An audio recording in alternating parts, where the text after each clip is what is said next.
آج جیسا کہ آپ کو معلوم ہوگا ہم سورہ مرسلات کا آغاز کر رہے ہیں۔ یہ سورہ مبارکہ کل 50 آیات پر مشتمل ہے۔ ارادہ یہ ہے،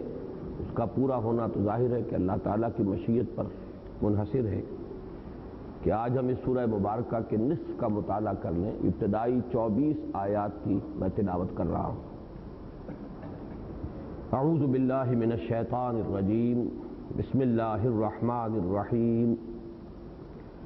والمرسلات عرفا فالعاصفات عصفا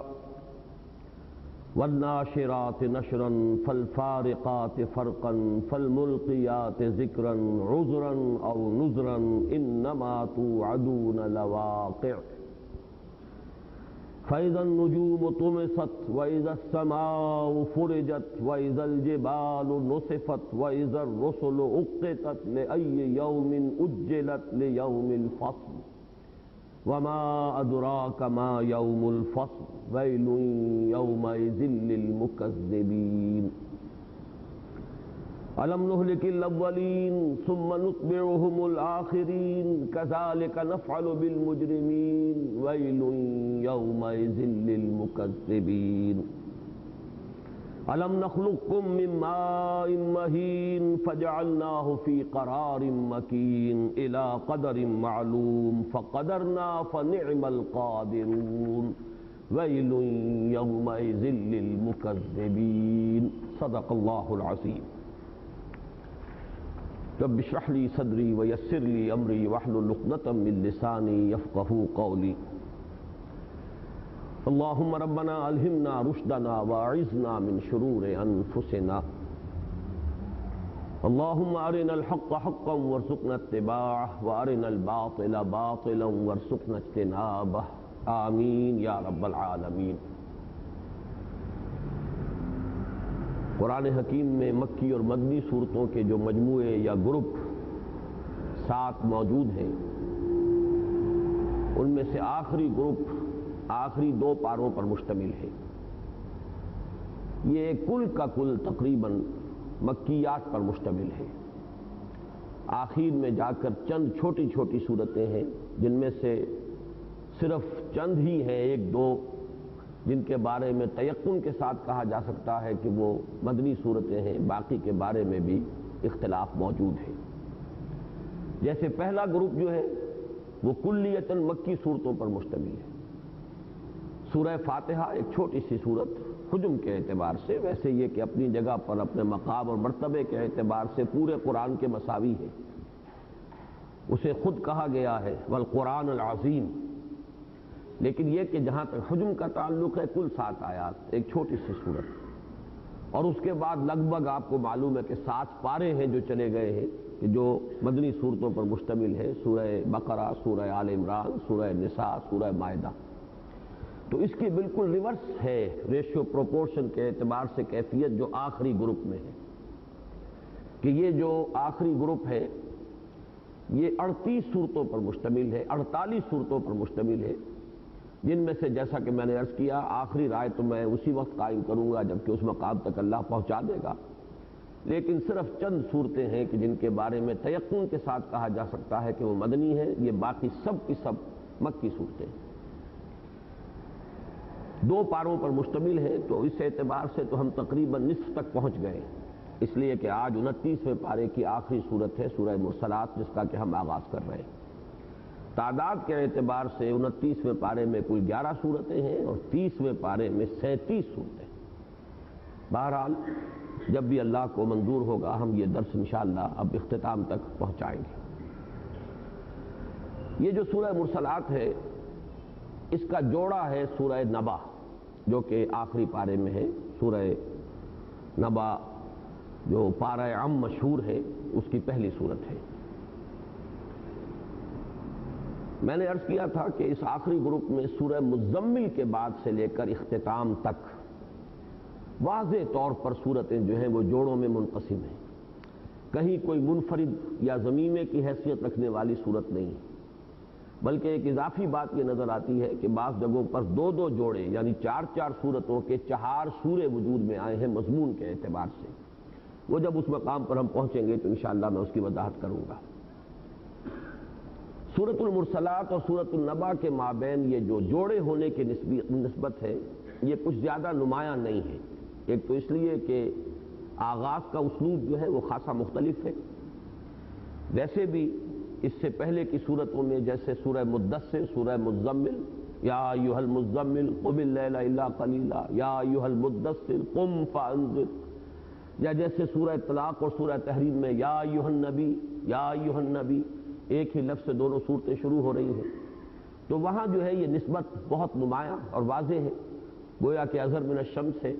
جبکہ ان دو صورتوں میں یہ نسبت اتنی نمایاں نہیں ہے۔ میں یہ چاہتا ہوں کہ سب سے پہلے آپ اسی پر غور کر لیں کہ اس میں یہ جو نسبت ہے جوڑے ہونے کی وہ کن کن پہلوؤں سے واضح طور پر سامنے آتی ہے۔ پہلی بات یہ کہ اس سورہ مبارکہ میں ابھی جو ہم نے آیات تلاوت کی ہیں 3 مرتبہ استفہام تقریری کا استعمال ہوا ہے۔ الم نہلک الاولین، آگے چل کر الم نخلقکم من ماء مہین، اس سے آگے چل کر وہ آیت آج ہم نے نہیں پڑھی ہے، الم نجعل الارض کفاتا، کیا ہم نے پہلوں کو ہلاک نہیں کیا؟ کیا ہم نے تمہیں بڑے حقیر سے پانی سے پیدا نہیں کیا؟ کیا ہم نے زمین کو جمع کرنے والی نہیں بنا دیا؟ اب یہی اسلوب ہے سورہ نبا میں، آپ دیکھیں گے کہ جو تمہیدی آیات ہیں، عما یتساءلون عن النبأ الذی ہم فیہ مختلفون کلا سیعلمون ثم کلا سیعلمون، اب اس کے بعد یہی اسلوب آ جائے گا الم نجعل الارض مہادا، یہاں سے گویا کہ اس کا ربط جو ہے وہی جو استفہام تقریری جو 3 مرتبہ دہرایا گیا ہے سورہ مرسلات میں، اسی سے آغاز ہو جائے گا سورہ نبا کے اندر جو تسلسل کے ساتھ ایک بیان شروع ہو رہا ہے۔ یہی نسبت نظر آتی ہے ایک اور اعتبار سے بھی۔ یوم الفصل کی جو ترکیب ہے وہ قرآن مجید میں کل 5 مرتبہ آئی ہے، لیکن یہ کہ ان میں سے 3 مرتبہ یہ سورہ مرسلات میں ہے۔ لِأَيِّ يَوْمٍ أُجِّلَتْ لِيَوْمِ الْفَصْلِ وَمَا أَدْرَاكَ مَا يَوْمُ الْفَصْلِ، اور ذرا آگے چل کر آئے گا هَذَا يَوْمُ الْفَصْلِ جَمَعْنَاكُمْ وَالْأَوَّلِينَ فَإِنْ كَانَ لَكُمْ كَيْدٌ فَكِيدُونِ، تو یوم الفصل 3 مرتبہ اس میں ہے، اور سورہ نبا میں دیکھیں گے 1 مرتبہ آیا ہے إِنَّ يَوْمَ الْفَصْلِ كَانَ مِيقَاتًا، وہی نسبت و تناسب، 3 مرتبہ استفہام تقریری سورہ مرسلات میں، 1 مرتبہ سورہ نبا میں، 3 مرتبہ یوم الفصل کی ترکیب سورہ مرسلات میں، 1 مرتبہ سورہ نبا میں۔ اب میں چند آیات آپ کو گنوا رہا ہوں کہ جن سے معلوم ہوگا، اگرچہ ویسے روانی کے ساتھ پڑھتے ہوئے وہ مشابہت زیادہ نمایاں نہیں ہوتی، لیکن اگر تقابلی مطالعہ کیا جائے تو یہ نسبت بہت نمایاں ہے۔ مثلاً سورہ مرسلات میں فرمایا وَإِذَا السَّمَاءُ فُرِجَتْ، سورہ نبا میں فرمایا وَفُتِحَتِ السَّمَاءُ فَكَانَتْ أَبْوَابًا، سورہ مرسلات میں آیا وَإِذَا الْجِبَالُ نُسِفَتْ، سورہ نبا میں آئے گا وَسُيِّرَتِ الْجِبَالُ فَكَانَتْ سَرَابًا، ایک ہی مضمون ہے، تھوڑا سا لفظی فرق ہے، وہی مضمون جو ہے دوہرا کر آ رہا ہے۔ سورہ مرسلات میں ابھی ہم نے پڑھا الم نجعل الارض کفاتا، اور وہاں آئے گا الم نجعل الارض مہادا، کفاتا اور مہادا کا فرق ہے، باقی آیت کی ترکیب اس کا اسلوب بعین نہیں ہوئی ہے۔ سورہ مرسلات میں ہے وَجَعَلْنَا فِيهَا رَوَاسِيَ شَامِخَاتٍ، اور وہاں آپ کو ملے گا وَالْجِبَالَ أَوْتَادًا، ہم نے بنا دیا ہے پہاڑوں کو میخوں کے مانند۔ سورہ مرسلات میں ہے وَأَسْقَيْنَاكُم مَاءً فُرَاتًا، سورہ نبا میں ہے وَأَنزَلْنَا مِنَ الْمُعْصِرَاتِ مَاءً ثَجَّاجًا، اس طریقے سے یہ الفاظ۔ اسی طرح سورہ نبا میں ہے وَإِذَا الرُّسُلُ أُقِّتَتْ لِأَيِّ يَوْمٍ أُجِّلَتْ، جس چیز کے لیے کہ مؤخر کیا گیا، وہ دن جو ہے جو کہ جس پر کے فیصلے مؤخر کیے گئے، وہاں فرمایا سورہ نبا میں إِنَّ يَوْمَ الْفَصْلِ كَانَ مِيقَاتًا، سورہ مرسلات میں فرمایا هَذَا يَوْمُ لَا يَنطِقُونَ وَلَا يُؤْذَنُ لَهُمْ فَيَعْتَذِرُونَ، یہ وہ دن ہے کہ جس میں یہ گفتگو کی جرأت بھی نہیں کر رہے اور انہیں کوئی اجازت نہیں مل رہی کہ وہ عذر ہی پیش کر سکیں۔ اور سورہ نبا میں فرمایا یوم یقوم الروح والملائکۃ صفا لا یتکلمون الا من اذن له الرحمن وقال صوابا، تو معلوم ہوا کہ مضامین کا تقابل اگر آپ کریں گے تو یہ نسبت کافی نمایاں ہے، اگرچہ ویسے پڑھتے ہوئے بظاہر اسلوب جو ہے سورہ مرسلات کا اور سورہ نبا کا اتنا مختلف ہے کہ جوڑے ہونے کی نسبت جو ہے وہ بہت ہی واضح طور پر سامنے نہیں آتی۔ جوڑے ہونے کی نسبت کا ایک اور انداز اس میں یہ ہے کہ سورہ مرسلات کا انداز جلالی ہے اور اس میں انذار کا رنگ غالب ہے۔ یہی وجہ ہے کہ اہل جہنم کا تذکرہ جو ہے وہ زیادہ تفصیل سے ہے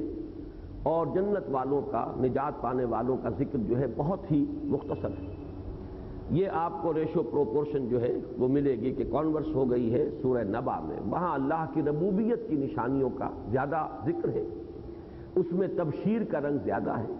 اہل جنت کے لیے کو جو نعمتیں ملیں گی ان کی بھی زیادہ تفصیل ہے۔ یہ تو ہے اس سورہ مرسلات اور سورہ نبا کا ایک تقابلی مطالعہ ان کے مابین جوڑے ہونے کی نسبت سے۔ تمہیدی طور پر ایک دوسرا مضمون جو ہے سورہ مرسلات کو پڑھتے ہوئے نوٹ کر لیجئے، قرآن مجید کی 4 سورتیں ہیں جن میں ترجیعی آیات آتی ہیں، ایک ہی آیت لوٹ لوٹ کر، پلٹ پلٹ کر۔ سب سے زیادہ نمایاں تو سورۃ الرحمن ہے، فَبِأَيِّ آلَاءِ رَبِّكُمَا تُكَذِّبَانِ، 31 مرتبہ وہ سورہ مبارکہ میں یہ ایک آیت جو ہے تکرار کے ساتھ آئی ہے۔ اس کے بعد نمبر 2 پر یہ سورہ مرسلات ہے، 10 مرتبہ وَيْلٌ يَوْمَئِذٍ لِّلْمُكَذِّبِينَ، کل 50 آیات میں 10 مرتبہ۔ سورہ شعراء کو بھی آپ اس میں شمار کر سکتے ہیں کہ اس میں بھی ترجیحی آیت آتی ہے 7 مرتبہ، بلکہ وہاں 2 آیتیں ہیں جو لوٹا لوٹا کر آتی ہیں۔ ان فی ذلک لآیہ وما کان اکثرهم مؤمنین وان ربک لہو العزیز الرحیم، 7 مرتبہ دہرا دہرا کر تمام جو رسول ہیں جن کی قوموں پر کے عذاب نازل ہوا ہے ان کے تذکرے کے اختتام پر پھر یہ آیات آتی ہیں، ان فی ذلک لآیہ وما کان اکثرهم مؤمنین وان ربک لہو العزیز الرحیم۔ سب سے کم تعداد کے اعتبار سے سورہ قمر کو گنا جا سکتا ہے، جہاں 4 مرتبہ وَلَقَدْ يَسَّرْنَا الْقُرْآنَ لِلذِّكْرِ فَهَلْ مِن مُدَّكِرٍ۔ تو یہ 4 سورتوں کو آپ اپنے ذہن میں رکھیے، ان میں سب سے نمایاں سورۃ الرحمن، لیکن نمبر 2 پر یہ سورہ مبارکہ ہے وَيْلٌ يَوْمَئِذٍ لِّلْمُكَذِّبِينَ۔ 10 مرتبہ یہ آیت مبارکہ اس سورت میں آئی ہے۔ 2 اور مقامات ہیں قرآن مجید میں، سورۃ الطور اور سورۃ المطففین، ویل یومئذ للمکذبین کی آیت ان 2 سورتوں میں بھی آئی۔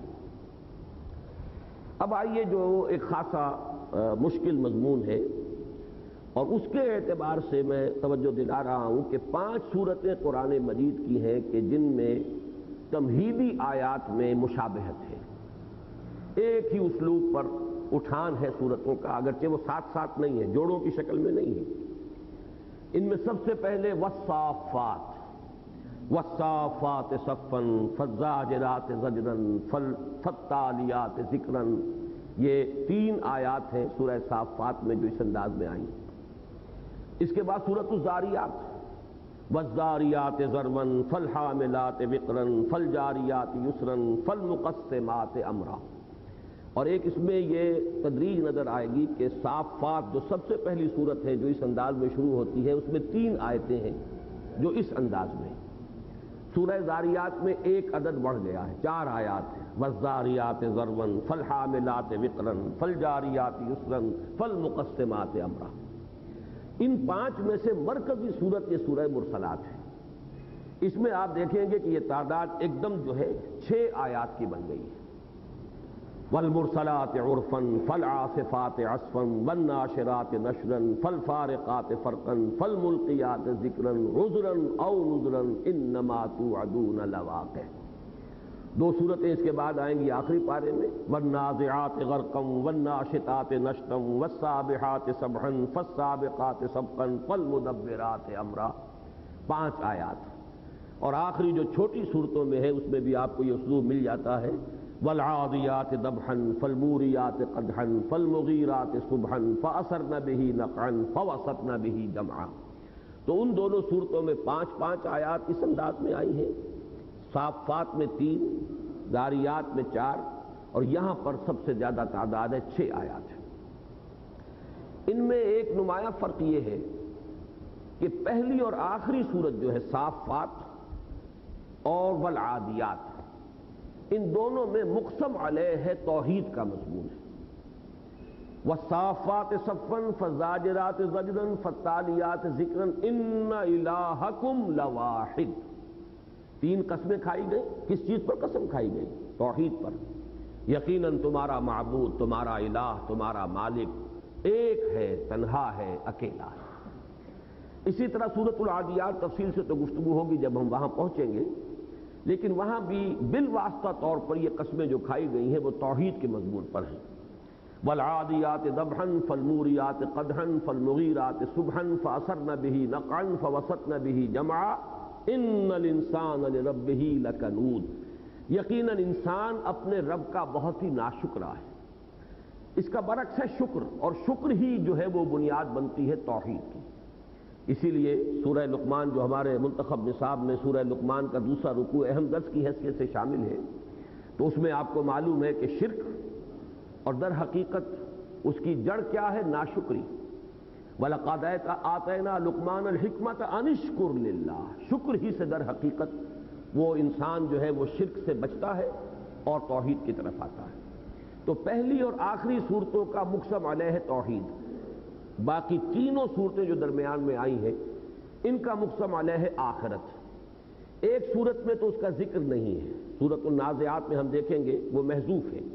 لیکن یہ جو دو صورتیں ہیں سورہ زاریات اور سورہ مرسلات، اس میں آپ نوٹ کریں گے سورہ زاریات کی 4 قسموں کے بعد آتا ہے انما توعدون لصادق وان الدین لواقع۔ جس چیز کی تمہیں دھمکی دی جا رہی ہے، جس چیز کا تمہیں وعدہ کیا جا رہا ہے تم سے، وہ سچا ہے اور جزا و سزا ہو کر رہے گی، یہ وقوع پذیر ہو کر رہنے والی شے ہے، اٹل ہے۔ یہاں ان دونوں جو آیتیں ہیں مقسم علیہ کی، ان کو جمع کر دیا گیا ہے ایک میں، انما توعدون لواقع۔ نوٹ کر لیجئے دوبارہ، انما توعدون لصادق وان الدین لواقع، اور یہاں انما توعدون لواقع مخفف کر دیا گیا، مراد وہی ہے جس چیز کا تم سے وعدہ کیا جا رہا ہے وہ سچا ہے، یہ دھوس نہیں ہے، یہ خامخواہ کی بات نہیں کہی جا رہی ہے، بلکہ یہ واقعہ ہے، اٹل ہے، ہو کر رہے گا۔ انما توعدون لصادق وان الدین لواقع، یہاں پر جمع کر دیا گیا انما توعدون لواقع، جس چیز کی کہ تمہیں دھمکی دی جا رہی ہے یا جس چیز کا وعدہ کیا جا رہا ہے وہ واقع ہو کر رہنے والی شے۔ اب جہاں تک ان جو فواتح ہیں یہ 5 آیات، ان کے مفہوم کا تعلق ہے، اس میں پھر نوٹ کر لیجئے پہلی اور آخری صورتوں کے جو قسمیں ہیں ان کے مفہوم پر تقریباً اجماع ہے۔ والصافات صفا فالزاجرات زجرا فالتالیات ذکرا، ان کے بارے میں اجماع ہے کہ اس سے مراد فرشتے ہیں، اس لیے کہ داخلی طور پر اسی سورہ صافات میں آگے چل کر یہ مضمون آ گیا ہے وَمَا مِنَّا إِلَّا لَهُ مَقَامٌ مَعْلُومٌ وَإِنَّا لَنَحْنُ الصَّافُّونَ وَإِنَّا لَنَحْنُ الْمُسَبِّحُونَ۔ گویا کہ فرشتوں کی زبان سے یہ کہلوایا جا رہا ہے کہ ہم میں سے ہر ایک کا ایک مقام ہے، ایک مرتبہ ہے، اس کی ایک حیثیت ہے جو معین ہے،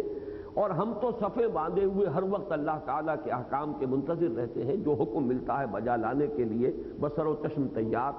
اور ہم تو ہر وقت اللہ کی تسبیح میں رطب اللسان رہتے ہیں۔ کیونکہ یہ آیات درمیان میں آ گئی ہیں، لہذا کوئی دوسری رائے کے پیش کرنے کا احتمال ہی باقی نہیں رہا۔ والصافات صفا، قسم ہے ان فرشتوں کی جو صفیں باندھے ہوئے تیار رہتے ہیں۔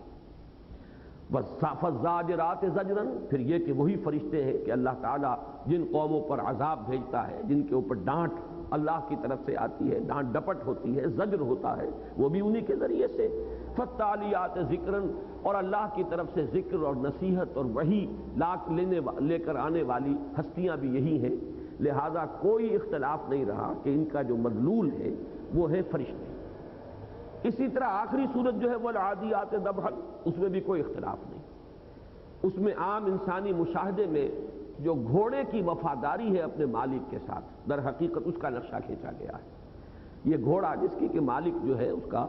تھوڑی سیوا کرتا ہے، کھلاتا پلاتا ہے، دانہ ڈالتا ہے، کہیں کچھ اس کے جسم کو صاف کرتا ہے، لیکن اتنی سی سیوا پر اتنی وفاداری، اتنا جذبہ شکر اس میں پیدا ہو جاتا ہے کہ ذرا سی اس کی لگام کا اشارہ ہوتا ہے یا ذرا سی اس کی ران کا اشارہ ہوتا ہے اور وہ سرپٹ دوڑتا ہے، اس کو سانس چڑھ رہا ہو، جو بھی اس کا حال ہو، لیکن وہ مالک کے حکم سے ادھر ادھر نہیں ہوتا۔ حالانکہ اس کی کسی سے جنگ نہیں ہوتی، لیکن وہ مالک کے حکم کے تحت جو ہے وہ مجمع کے اندر، فوجوں کے اندر گھستا ہے۔ اور آپ کو معلوم ہے جب یہ جنگ ہوتی تھی تو گھوڑے بھی پڑتے تھے، ان کے بھی سینوں کے اندر جو ہے وہ نیزے پیوست ہو جاتے تھے، تیروں کی بوچھاڑ آتی تھی، لیکن وہ کسی بھی چیز سے منہ نہیں موڑتے تھے، جو اس کا مالک ہے، جو اس کا سوار ہے، اس کا حکم وہ مان رہے ہیں۔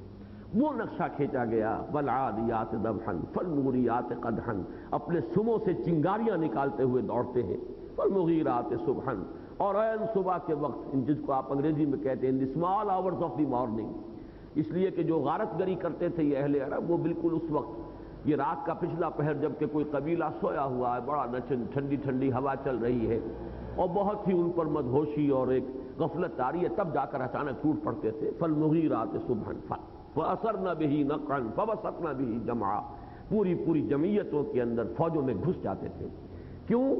صرف اس لیے کہ مالک نے کچھ سیوا کی ہے، کھلایا پلایا ہے، کوئی ٹہل کی ہے اس کی۔ لیکن انسان اس کے برعکس، إِنَّ الْإِنسَانَ لِرَبِّهِ لَكَنُودٌ، اس کی ناشکری کی انتہا ہے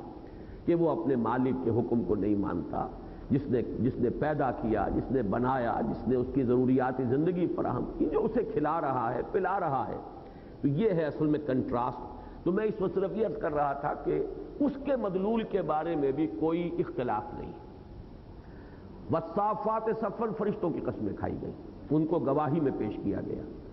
والعادیات ضبحا، گھوڑا اور گھوڑے کی وفاداری کو گواہی کے طور پر پیش کیا گیا، کنٹراسٹ شو کرنے کے لیے کہ اس گھوڑے کی وفاداری کو دیکھو اور اس انسان کی ناشکرے پن کو دیکھو، اس سے تمہیں اندازہ ہوگا کہ کیا فرق و تفاوت ہے۔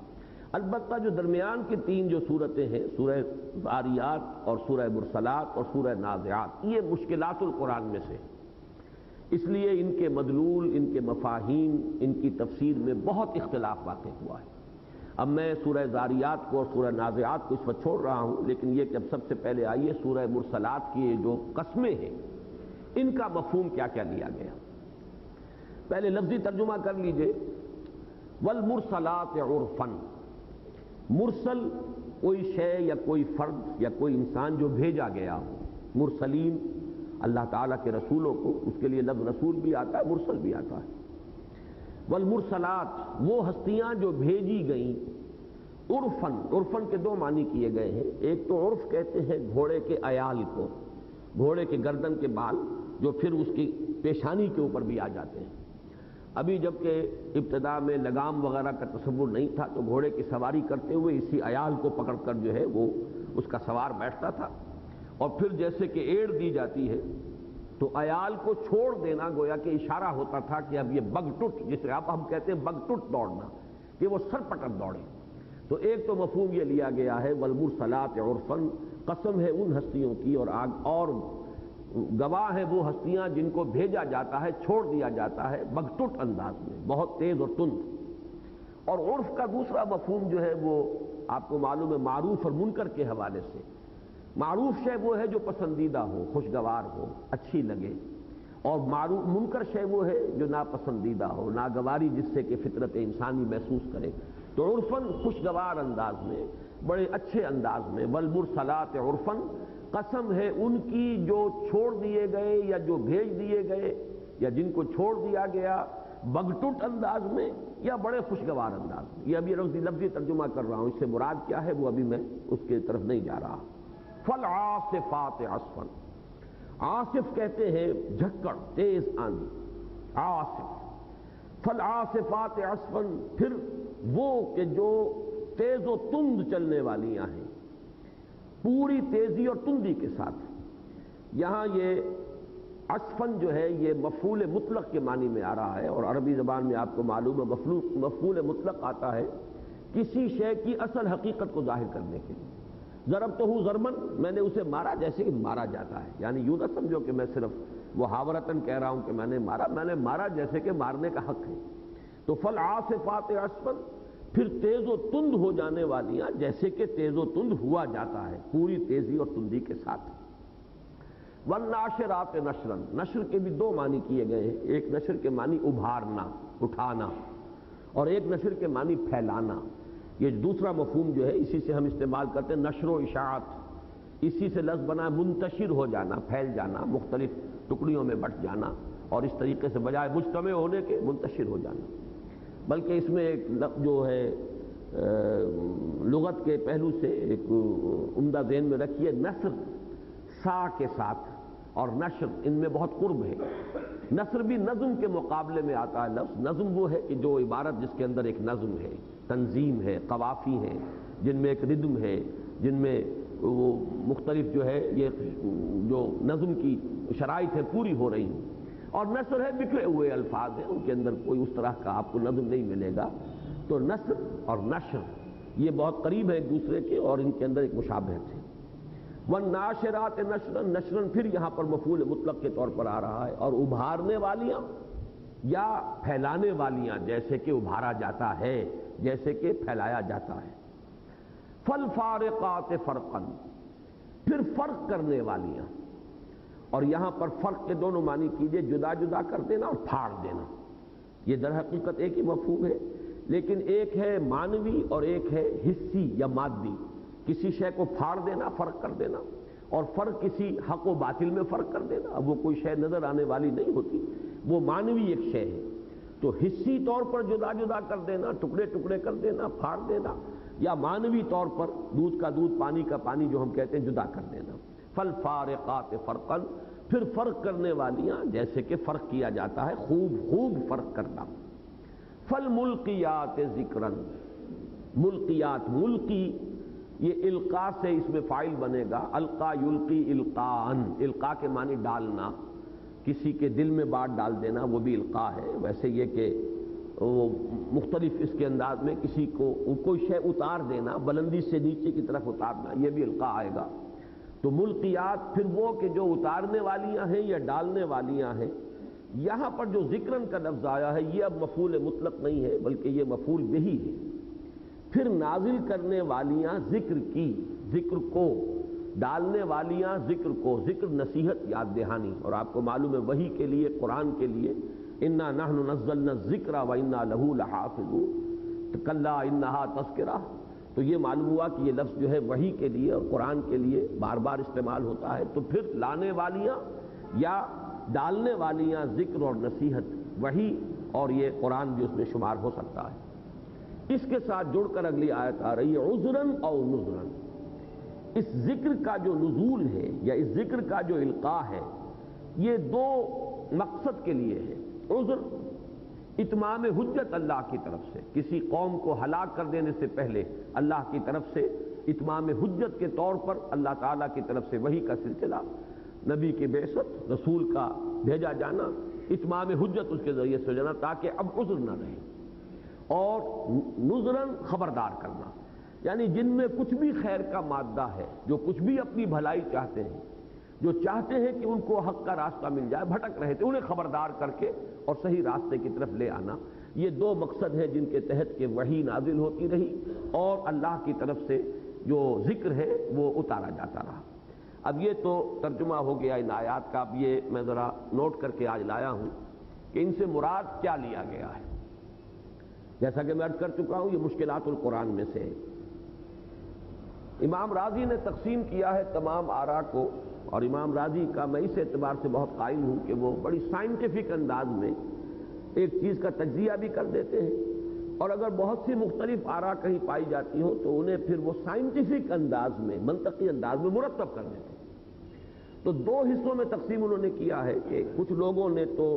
ان 5-6 آیات سے، بلکہ 5 کہنا چاہیے اس لیے کہ عذراً اور نذراً جو ہے وہ تو در حقیقت ذکراً کا بدل ہے یا ذکراً کی صفت ہے یا ذکراً کا مفعول لہو ہے. اصل میں تو 5 ہی آیتیں بنتی ہیں. والمرسلات عرفا فالعاصفات عصفا والناشرات نشرا فالفارقات فرقا فالملقیات ذکرا. یہ 5 آیتیں. ایک اصولی بات اور رہ گئی جو مجھے بیان کر دینی چاہیے تھی کہ ان آیات کے درمیان جو حرف عطف آ رہا ہے وہ واو بھی ہے اور فا بھی ہے. ان کے استعمال کا جو فرق ہے اسے نوٹ کر لینا چاہیے. فا جہاں بھی آئے گا، اگر 2 آیتوں کو جوڑنے والا حرف جو ہے فا ہے تو فا کے نتیجے میں لازماً وہی شے ہوگی مراد دوسری آیت میں بھی. اس کی کوئی نئی حیت، نئی شکل، نئی صورت، نئی شان، نئی صفت یہ تو ہو سکتا ہے، کیفیت مختلف ہو لیکن شے وہی ہوگی فا. واو میں یہ بھی ہو سکتا ہے کہ وہی شے ہو اور اس کی کوئی اور کیفیت بیان کی جا رہی ہو، اور وا میں اس کا بھی احتمال ہے کہ وہ شے ہی جدا ہو، مدلول ہی مختلف ہو. لیکن فا میں لازماً وہ شے ایک ہی ہوگی، اسی کی کیفیتیں جو ہے وہ بدلی ہوئی ہوں گی یا اسی کی مختلف جو ہے وہ صورتیں سامنے آئیں گی۔ تو اب یہاں آپ دیکھ رہے ہیں کہ ان میں سے ایک جگہ پر تو واو ہے، والمرسلات عرفا فالعاصفات عصفا، یہ تو گویا کہ فا سے دونوں کو بریکٹ کر دیا گیا۔ اس کے بعد واو ہے، والناشرات نشرا فالفارقات فرقا فالملقیات ذکرا عذرا او نذرا انما توعدون لواقع۔ اس اعتبار سے اب ذرا جو آراء آ رہی ہیں ان کو نوٹ کر لیجئے۔ پہلے تو 5 اقوال ہیں کہ جس میں کہ مفسرین نے یہ رائے ظاہر کی ہے کہ یہ پانچوں چیزیں ایک ہی ہیں۔ مثلاً یہ کہ حضرت مقاتل اور حضرت مسروق کی روایت جو ہے حضرت عبداللہ ابن مسعود سے رضی اللہ تعالی عنہما، وہ یہ ہے کہ سب سے مراد فرشتے ہیں، جیسے سورہ صافات، والمرسلات عرفا، قسم ہے ان فرشتوں کی جن کو اللہ تعالی بھیجتا ہے، نازل فرماتا ہے، وہ بھی تو ظاہر بات ہے کہ رسول ہیں اللہ کے، جیسے کہ سورہ حج کے اندر وہ آیت ہم پڑھ چکی، اللہ تعالی اللہ یصطفی من الملائکۃ رسلا ومن الناس، وہ بھیجے جانے والی ہستیاں، بڑی باعزت ہستیاں جن کو اللہ تعالیٰ بھیجتا ہے، بڑے خوشگوار انداز میں بھیجتا ہے۔ پھر فالعاصفات عصفا، پھر کبھی ایسا ہوتا ہے کہ وہ تیز و تند آندھیاں جو ہے لے کر آتی ہیں قوموں کے اوپر، جیسے کہ عاد کو ہلاک کیا گیا ہے، وہ آندھی جو ہے انہی فرشتوں کے ذریعے سے اللہ تعالیٰ نے اس کو عذاب کی صورت دے کر بھیجا ہے۔ تو اس طریقے سے تفصیل میں جانے کی ضرورت نہیں۔ والناشرات نشرا، پھر وہی ہے کہ جو اللہ تعالیٰ کے پیغام کو پھیلاتی ہیں، پھیلانے والی ہستیاں ہیں، مبارک ہستیاں، نورانی ہستیاں، فرشتے کہ جو اللہ کی وحی کو، اس کے پیغام ہدایت کو نشر کرتی ہیں۔ فالفارقات فرقا، پھر وہ فرق کر دیتی ہیں وہ ہستیاں، میں یہاں پہ اس لیے کیونکہ مؤنث کا صیغہ استعمال ہو رہا ہے لہذا یہ لفظ بار بار لا رہا ہوں، حالانکہ بہرحال فرشتے ان کے لیے ہماری زبان میں یہ تانیث کا صیغہ جو ہے یہ ذرا مناسب معلوم نہیں ہوتا، عربی قواعد کا معاملہ دوسرا ہے، اس لیے بار بار وہ مبارک ہستیاں، وہ نورانی ہستیاں کہ وہ پھر فرق کر دیتی ہیں، جیسے کہ فرق کرنے کا حق ہے، حق و باطل نمایاں ہو جاتا ہے، کوئی اشتباہ نہیں رہتا اس نشر کے ذریعے سے جو احکام خداوندی اور وحی خداوندی کا نشر ان کے ذریعے ہوتا ہے، تو پھر حق و باطل، دودھ کا دودھ، پانی کا پانی جدا ہو جاتا ہے۔ فالملقیات ذکرا، اور پھر وہ القاء کرنے والیاں ہیں وہ ہستیاں قلوب کے اندر۔ یہ نوٹ کر دیجئے کہ القاء جو ہے، الہام اور القاء، یہ صرف انبیاء کے لیے مخصوص نہیں ہے، وہ وحی نبوت تو یقیناً انبیاء ہی کے لیے ہے، لیکن القاء اللہ تعالیٰ کسی اپنے نیک بندے کے دل میں القاء فرما دیتا ہے کسی بات کا، الہام ہے۔ الہام اور القاء یہ سلسلے غیر انبیاء کے ساتھ بھی ہیں، کسی کے دل میں کوئی نیکی کا جذبہ کسی وقت ابھر آتا ہے، اب آپ سمجھتے ہیں کہ یہ خود ابھرا ہے، لیکن یہ کہ اللہ تعالیٰ کی طرف سے اس کے کسی فرشتے کے ذریعے سے اللہ تعالیٰ نے آپ کے اندر ایک نیکی کے جذبے کو ابھارا ہے۔ تو اس اعتبار سے یہ پانچوں قسمیں جو ہیں ان کا مدلول ایک لیا گیا، بعض حضرات نے ان سب سے مراد لیا فرشتے، اور چونکہ میں بتا چکا ہوں کہ واو کے اندر بھی یہ احتمال ہے کہ ایک ہی شے ہو، تو ایک جگہ پر اگر واو آ گیا ہے تو اس سے انہوں نے کوئی فرق جو ہے معنی اور مفہوم میں نہیں لیا، بلکہ وہ سمجھتے ہیں کہ پانچوں چیزوں سے مراد ہے فرشتے۔ حضرت مجاہد اور حضرت قتادہ رحمہم اللہ کی رائے ہے، اور یہی مولانا اصلاحی صاحب نے اختیار کی ہے بڑے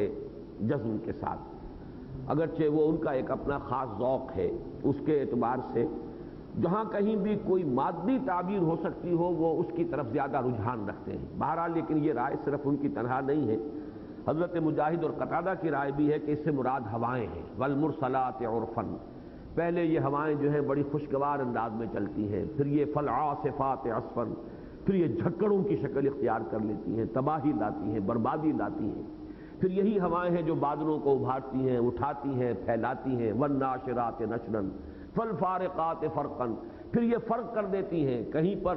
کہیں خشک سالی ہے جہاں بارش نہیں ہوئی، اور کہیں پر جل تھل ہو گیا ہے اور وہاں پر برکتیں جو ہے وہ ظاہر ہو رہی ہیں۔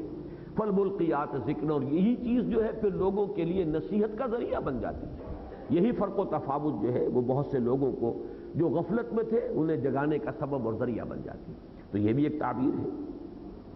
ایک یہ بھی ہے کہ اس سے مراد ہیں قرآن کی آیات، قرآن مجید کی آیات، ان میں وہ بھی ہیں کہ جو بڑی خوشگوار ہوا کی طرح چلنے والی ہیں، آپ کے روح پر گویا کہ ایک بہت ہی خوشگوار اثر اور اس کے اندر نیکی کی ایک اور خیر کے جذبات کو ابھارنے والی۔ پھر ان میں وہ آیات بھی ہیں فالعاصفات عصفا جن میں زجر ہے، ملامت ہے، ڈانٹ ہے، ڈپٹ ہے، اللہ کی شان جلالی جو ہے وہ ظاہر ہوتی ہے۔ اس انداز میں ان تمام کا مدلول جو ہے وہ آیات قرآنیہ بھی لیا گیا ہے۔ اسی سے انبیاء کرام بھی مراد لیے گئے، ان کے نفوس۔ اور اس میں آخری بات جو ہے، پانچواں قول یہ میں بیان کر رہا ہوں، یہ امام رازی کا، چونکہ ان کا اپنا ایک ذوق جو ہے وہ ذرا متصوفانہ ذوق بھی ہے، انہوں نے اب اس سے، چونکہ یہ الفاظ جیسا کہ آپ نے دیکھا کہ یہ الفاظ بالکل مجرد ہیں کہ یہ صفات ہیں، ان صفات کا موصوف تلاش کرنا یہ اب آپ کا اپنا ذہن ہے، آپ کی اپنی سوچ ہے، آپ اپنے فکر کو مہمیز دیجئے تو جدھر بھی وہ چلا جائے۔ الفاظ جو ہیں وہ تو اس کے اوپر جو ہے وہ ان کا انطباق بڑی آسانی سے ہو سکتا ہے۔ تو امام راضی نے ایک جو باطنی کیفیت ہوتی ہے، صوفیانہ ایک تجربہ اور اس کے مختلف مراحل جو ہے وہ مراد لیے ہیں۔ ایک رائے انہوں نے ظاہر کی ہے، یہ نہیں کہ وہ قطعیت کے ساتھ، اور ظاہر بات ہے کہ اس میں جزم جو ہے اور قطعی اور حتمی رائے دینا تو ممکن بھی نہیں، لیکن یہ کہ بڑا لطیف انداز ہے ان کا، وہ یہ ہے کہ مرسلات سے مراد وہ لیتے والمرسلات عرفاً۔ انسان اگر کبھی غفلت کے اندر پڑا ہوا تھا، وہ تاریکیوں میں ڈوبا ہوا تھا، اچانک اس کے اندر خود اس کے اپنے اندر سے کوئی نیکی کی ٹھنڈی ٹھنڈی ہوائیں ابھرتی ہیں، جیسا کہ میں نے ابھی کہا تھا، فرشتوں ہی کی طرف سے انسان کے اندر کوئی نیک جذبہ کسی بھی وقت اچانک جو ہے بڑی خوشگوار انداز میں وہ جذبہ جو ہے وہ پروان چڑھتا ہے، پھر وہ ایک آندھی کی شکل اختیار کرتا ہے اور وہ پورے وجود کے اندر سرایت کر جاتا ہے، اس میں سے ما سوا کی محبت کو نکال پھینکتا ہے، والناشرات نشرا، اور خیر کے جذبات کو اور میلانات کو ابھار کر لاتا ہے پوری قوت کے ساتھ، اور خیر جو ہے پورے وجود میں سرایت کر جاتا ہے۔ فالفارقات فرقا، اور پھر اب یہ ایک کیفیت ہے اس یعنی صوفیانہ تجربے کا ایک خاص یعنی سمجھیے کہ مرحلہ ہے، ایک مقام ہے، اور وہ یہ ہے کہ پھر فرق ہو جاتا ہے اس میں کہ وجود حقیقی صرف اللہ کا نظر آتا ہے اور اللہ کے سوا ہر شے باطل اور معدوم کے درجے میں نظر آنے لگتی ہے۔ یہ فرق کہ وجود حقیقی صرف اللہ کا ہے اور باقی جو کچھ ہے وہ صرف ایک سراب ہے اور دھوکہ ہے اور فریب ہے۔ وَمَا الْحَيَاةُ الدُّنْيَا إِلَّا مَتَاعُ الْغُرُورِ، یہ دنیا کی زندگی سوائے دھوکے کے سامان کی کچھ نہیں۔ بھئی یہی تو فرق کرنا ہے، حقیقت میں اور سراب میں یہ فرق ہو جائے۔ اور اس کے بعد فَالْمُلْقِيَاتِ ذِكْرًا، اور پھر یہ کہ قلب و لسان انسان کے جو ہے اللہ تعالیٰ کے ذکر کے اندر رسم اللسان اور ہمتاً یاد الہی کی ایک کیفیت جو ہے انسان کے وجود میں یہ پیدا ہو جاتی ہے۔ اب یہ گویا کہ ایک مثال سمجھ لیجئے اسے کہ یہ الفاظ اتنے یعنی محتمل ہیں مختلف معانی کے کہ اس میں جن حضرات نے ان پانچوں قسموں کا ایک مدلول قرار دیا، ان میں سے ایک رائے یہ کہ اس سے مراد فرشتے ہیں، اور پانچوں آیات فرشتوں ہی کی مختلف کیفیات یا ان کے مختلف فرائض کو واضح کر رہی ہیں۔ دوسری رائے یہ کہ یہ ہوائیں ہیں، ہواؤں کی مختلف کیفیات، اور ہوائیں جو ہیں جو بھی اس دنیا کے اندر ان سے اس طبی جو نظام زندگی چل رہا ہے اس میں جو تغیرات آتے ہیں۔ تیسری یہ کہ اس سے مراد قرآن مجید کی آیات ہے۔ چوتھے یہ کہ اس سے مراد نفوس انبیاء ہیں، اور پانچواں اور آخری جیسا کہ میں نے عرض کیا ایک صوفیانہ تعبیر ہے، اور وہ یہ ہے کہ یہ ایک سالک کی اندرونی کیفیات کے مدارج ہیں کہ جب انسان کے اندر خیر کی طرف، بھلائی کی طرف، اللہ کی طرف توجہ ہوتی ہے تو کس طرح تدریجاً جو ہے اس کا ارتقا ہوتا ہے۔ اب دوسری طرف آئیے، ایک رائے یہ ہے کہ یہ مختلف آیات مختلف مدلولات کی حامل ہیں، مختلف معنی ہیں۔ ان میں سے ایک رائے یہ ہے کہ پہلی تین جو ہے وہ ہوائیں ہیں، والمرسلات عرفاً فالعاصفات عصفاً والناشرات نشراً، اور پچھلے دو فرشتے ہیں، اس لیے کہ ظاہر بات ہے کہ اس میں جو آیا ملقیات ذکراً، تو یہ کافی نمایاں طور پر معلوم ہوتا ہے کہ اس سے مراد فرشتے ہی ہیں کہ جو ذکر کے لانے والے اور القاء کرنے والے ہیں۔ ایک رائے حضرت شیخ الہند رحمۃ اللہ علیہ نے اختیار کی ہے، مجھے کوئی حوالہ ان کے ہاں نہیں ملا ہے کہ کوئی سابق میں کسی کا قول جو ہے انہوں نے نقل کیا ہو۔ ان کے نزدیک پہلی چار آیات جو ہیں والمرسلات عرفاً فالعاصفات عصفاً والناشرات نشراً فالفارقات فرقاً، اس سے مراد تو ہوائیں ہیں، لیکن فالملقیات ذکراً اس سے مراد وہ فرشتے لیتے ہیں۔ ایک رائے جو مجھے اقرب معلوم ہوتی ہے الی الصواب واللہ اعلم، وہ یہ ہے کہ پہلی دو جو کہ فا کے ذریعے سے جڑی ہوئی ہیں ان کو بریکٹ کیا جائے، اور اس سے مراد ہے ہوائیں، والمرسلات عرفاً فالعاصفات عصفا، یہاں پر گویا کہ فا کے ساتھ جڑ کر یہ بریکٹ ہو گئی، والمرسلات عرفاً فالعاصفات عصفا، یہ ایک حصہ ہو گیا۔ وہ ہوائیں جو ابتدا میں بڑی خوشگوار انداز میں چلتی ہیں، پھر وہ ایک جھکڑ تیز و تند آندھی کی شکل اختیار کر لیتی ہیں۔ والناشرات نشرا، واو سے دوسری بریکٹ شروع ہوگی، والناشرات نشرا فالفارقات فرقا فالملقیات ذکرا، یہ گویا کہ جڑ جائیں گے، اور اس سے مراد فرشتے ہیں۔ وہ فرشتے ہیں کہ جو وحی کو نشر کرتے ہیں، وحی کو پھیلاتے ہیں، وحی کو لے کر آتے ہیں، اور وحی ہی نہیں، نیکی کے میلانات، نیکی کے جذبات۔ یہ بات ذرا شاید بہت سے حضرات کے لیے نئی ہو، اس لیے کہ ہمارے ہاں عام طور پر مذہبی مزاج کے جو لوگ ہیں، جو ذرا جدید فکر سے متاثر ہیں، ان کے سامنے یہ بات زیادہ واضح نہیں ہے کہ فرشتوں کا نزول حیات دنیاوی میں مسلسل ہوتا ہے، اہل ایمان کو بشارت دینے کے لیے، اہل ایمان کی ہمت بندھانے کے لیے۔ قرآن مجید میں بعض مواقع پر تو تعین کے ساتھ ہے کہ بدر میں فرشتے نازل ہوئے، ان ثبتوا الذین آمنوا، فرشتوں کو بھیجا گیا کہ جاؤ اہل ایمان کے قدموں کو جما دو، تثبیت، ان کے دل بھی ٹھکے رہے، قدم بھی جمے رہے۔ لیکن یہ جو نزول ملائکہ ہر وقت ہوتا ہے، اس لیے کہ اصل میں یہ ذرا ہٹ کر میں بات کہہ رہا ہوں کہ یہ خیر و شر کی کشمکش جو ہے اس دنیا میں، جو انسان اپنے باطن میں بھی محسوس کرتا ہے، خارج میں تو ہے ہی۔ کچھ قوتیں ہیں جو خیر کی طرف بلانے والی ہیں، کچھ قوتیں ہیں جو شر کی طرف بلانے والی ہیں، باطن میں بھی ہے۔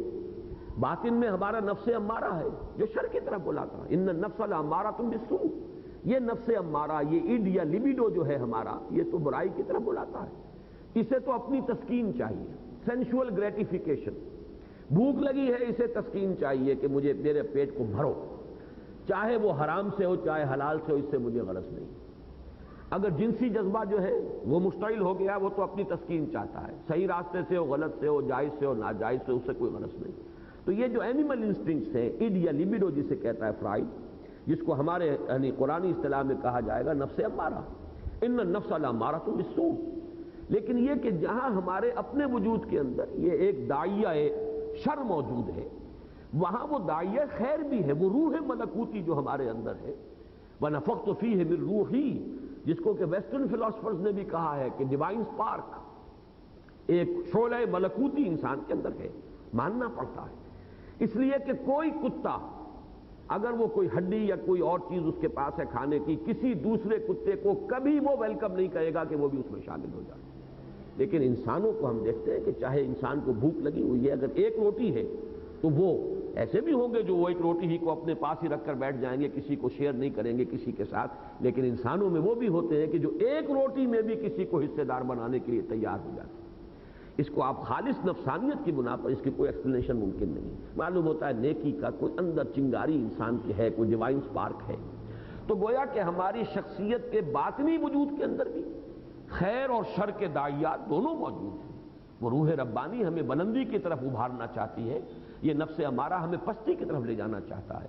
یہ نفس جو ہے یہ برائی کی طرف ہمیں آمادہ کرتا ہے۔ تو وہ ملکوتی روح جو ہے ہماری، وہ ڈیوائن سپارک روح ہے، جس کو کہا گیا ہے کہ یسألونک عن الروح قل الروح من امر ربی، وہ ہمیں خیر کی طرف دعوت دینے۔ اچھا، خارج میں داعی خیر بھی ہے، داعی شر بھی ہے، انبیاء ہیں، اولیاء اللہ ہیں، مبلغین ہیں، مربی ہیں، مزکی ہیں، یہ کون ہیں؟ یہ خیر کی طرف بلانے والے ہیں۔ دوسری طرف یہ فساق و فجار ہیں، یہ ساری قوتیں موجود ہیں، فحاشی کی طرف دعوت دینے والے، یہ سب داعیان شر موجود ہیں۔ اسی طریقے سے خارج میں غیر مرئی قوتیں بھی ہیں۔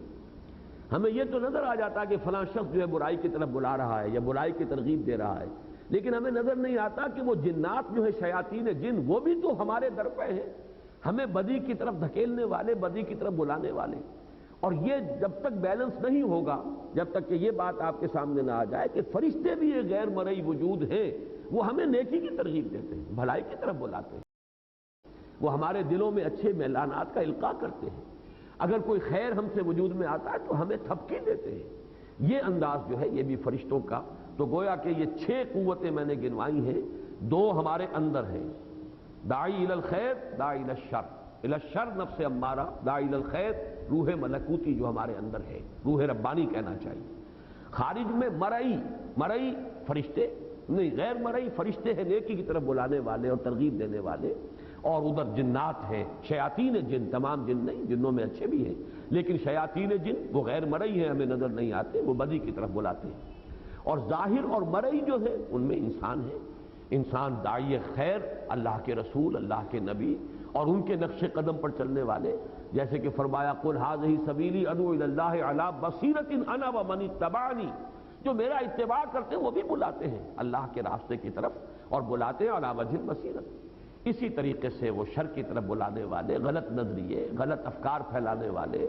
انسان کے نفسانی اور سفلی جذبات کو بھڑکانے والا لٹریچر پیدا کر رہے ہیں، جو انسان کے اندر جو ہے ان کے جو سفلی میلانات ہیں ان کو بھڑکائے۔ تو یہ سمجھ لیجئے کہ یہ بالکل ایک بیلنسڈ ہے معاملہ، کہ خارج میں بھی اور باطن میں بھی۔ بہرحال پہلی دو جو ہے ہوائیں ہیں والمرسلات عرفا فالعاصفات عصفا، اور دوسری تین والناشرات نشرا، یہ القاء ہوتا رہتا ہے فرشتوں کی طرف سے، ملقیات ذکرہ، اور یہ کہ وہ فرق کرتے رہتے ہیں، حق و باطل کی تمیز ہوتی رہتی ہے، خود انسان پر منکشف ہوتا رہتا ہے، انسان کا دل اسے بتاتا ہے کہ کیا شے صحیح ہے کیا غلط ہے، جیسے کہ حدیث میں بھی آتا ہے کہ حضور نے فرمایا استفت قلبک، اپنے دل سے پوچھو، ولاؤ افتاک المفتی۔ تو یہ تینوں جو قسمیں ہیں، ایک رائے یہ ہے کہ اس سے مراد ہے فرشتے، جو خیر کے میلانات و جذبات کو ابھارتے بھی ہیں، پھیلاتے بھی ہیں، حق و باطل کے مابین امتیاز کرنے کی صلاحیت انسان کے اندر پیدا کرتے ہیں، اور جیسے کہ وحی آتی ہے تو صحیح اور غلط کا امتیاز ہو جاتا ہے، فالملقیات ذکرہ، اس میں تو ظاہر بات ہے کہ اکثر کی رائے یہی ہے کہ یہ اس سے مراد فرشتے ہیں۔ بہرحال ان قسموں کے بعد فرمایا انما توعدون لواقع، یہ تمام چیزیں گواہ ہیں اس پر۔ یہ سارا اہتمام اللہ نے یوں ہی نہیں کیا، اب اس میں مختلف پہلوؤں سے مقسم بہی اور مقسم علیہ کا جو ایک تعلق ہے وہ قائم ہو جائے گا۔ اللہ نے اگر یہ مادی اہتمام تمہارے لیے کیا ہے اور یہ سارا جو عالم جو ہے اس کی بساط بچھائی ہے، تو آخر تمہارے اوپر یہ سارے احسانات یہ صرف اس لیے تو نہیں ہے کہ کھاؤ پیو اور عیش کرو اور اس کے بعد بس ختم ہو جاؤ۔ کسی نے خیر کمایا تو اور شر کمایا تو کوئی نتیجہ کہیں نہیں نکلے گا۔ یہ پورا نظام بڑا مربوط نظام ہے، اس کا لازمی نتیجہ یہ ہے کہ یہ خانے نعمت جس نے بچھایا ہے وہ پھر تم سے کچھ جواب دہی بھی اس کے سامنے ہوگی اور سوال بھی ہوگا اور اس کی جزا و سزا بھی ہوگی۔ جس نے ان نعمتوں کا حق ادا کیا ہے ان کو نوازا جائے گا، ان کو لازماً عقل کا منطق کا تقاضا ہے کہ انہیں جزا دی جائے، انہیں بدلہ دیا جائے، ان کا اعزاز اور اکرام ہو، اور جنہوں نے ناشکری کی ہوگی عقل اور منطق کا تقاضا یہ ہے کہ ان کو سزا دی جائے۔ تو انما توعدون لواقع، یہ تمام چیزیں۔ اسی طرح اگر ہم نے فرشتے بھیجے، اگر ہم نے وحی نازل کی، اگر ہم نے اپنی کتابیں اتاری، آخر کس لیے؟ وہ جو فرق دنیا میں ہو گیا کہ ایک طرف اہل حق تھے جنہوں نے کہ اس سے فائدہ اٹھایا، ایک طرف وہ اہل زیغ تھے، اہل باطل تھے کہ جنہوں نے اسے رد کر دیا۔ دنیا کے اندر بھی تم نے دیکھا کہ قومیں ہلاک کر دی گئی، فرق نمایاں ہو گیا، حضرت نوح اور ان کے ساتھی بچا لیے گئے اور بقیہ پوری قوم غرق کر دی گئی۔ اسی طریقے سے حضرت ہود اور ان کے ساتھی اہل ایمان بچا لیے گئے، باقی پوری قوم عاد جو ہے وہ ختم کر دی گئی، ہلاک کر دی گئی۔ تو یہ فالفارقات فرقا، یہ جو ہو رہا ہے کیوں ہو رہا ہے؟ تاکہ تم پر یہ بات واضح ہو جائے کہ یہ اندھیر نگری چوپٹ راج نہیں ہے، بلکہ یہاں ایک نظام عدل اور نظام مجازات، قانون مجازات ہے جو قائم ہے۔ جب دنیا میں اس کا یہ مظہر دیکھ رہے ہو تو یقیناً اس کا جو آخری فیصلہ ہونے والا ہے، اس کی جو خبر دی جا رہی ہے وہ بھی جھوٹی نہیں ہے۔ انما توعدون لصادق وان الدین لواقع، جس چیز کی کہ تمہیں دھمکی دی جا رہی ہے یا جس چیز کا وعدہ کیا جا رہا ہے وہ سچا ہے، اور دین یعنی جزا و سزا وہ واقع ہو کر رہے۔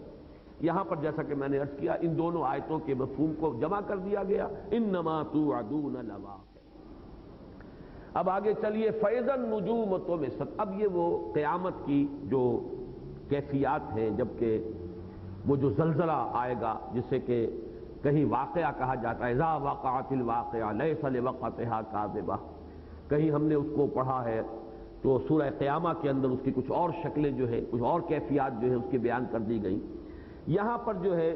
3 آیتوں میں اسی وقوع قیامت کا وہ جو ہولناک نقشہ ہے، اس وقت جو بھی یہ مادی نظام ہے اس کائنات کا، میں نے کہہ تو دیا لفظ کائنات، لیکن میں اس میں وضاحت کر دینا چاہتا ہوں، اور اس پر چونکہ تھوڑا ہی عرصہ ہوا ایک کتاب چھپی ہے، the mechanics of the doomsday, ایک پاکستانی ہی فزسسٹ ہے، فزکس کے کافی بڑے ماہر ہیں، انہوں نے کتاب لکھی ہے، اور اس سے یہ ہے کہ قیامت کا ایک نقشہ انہوں نے یہ کھینچا ہے جو میرے دل کو لگا ہے کہ یہ قیامت جو ہے ایک تو ہے پوری کائنات کی قیامت، پورے کائنات کی بساط کا لپیٹا جانا، ایک ہے مختلف گیلیکسیز جو ہیں ان کی قیامت واقع ہو جانا، اور وہ قیامت تو واقع ہوتی آ رہی ہے، چلا آ رہا ہے سلسلہ، اس لیے کہ سائنس نے آج یہ بتایا ہے کہ پوری گیلیکسیز گم ہو جاتی ہیں، وہ بلیک سپاٹس رہ گئے، بلیک ہولز رہ گئے ہیں صرف کے جو نظر آتے ہیں، اور اس کے اندر پوری گیلیکسیز گم ہو چکی ہیں۔ تو یہ ہم نہیں کہہ سکتے کہ جس قیامت کا قرآن مجید میں نقشہ کھینچا گیا ہے وہ پوری کائنات کی تباہی کا معاملہ ہے۔ عین ممکن ہے کہ یہ جو ہمارا خطہ ہے، اس کائنات کا یہ حصہ جس میں یہ زمین واقع ہوئی ہے اور جس میں یہ نوع انسانی کا معاملہ ہے اور یہاں جو رسول بھیجے گئے ہیں، ان کا حساب کتاب، ان کی جزا و سزا،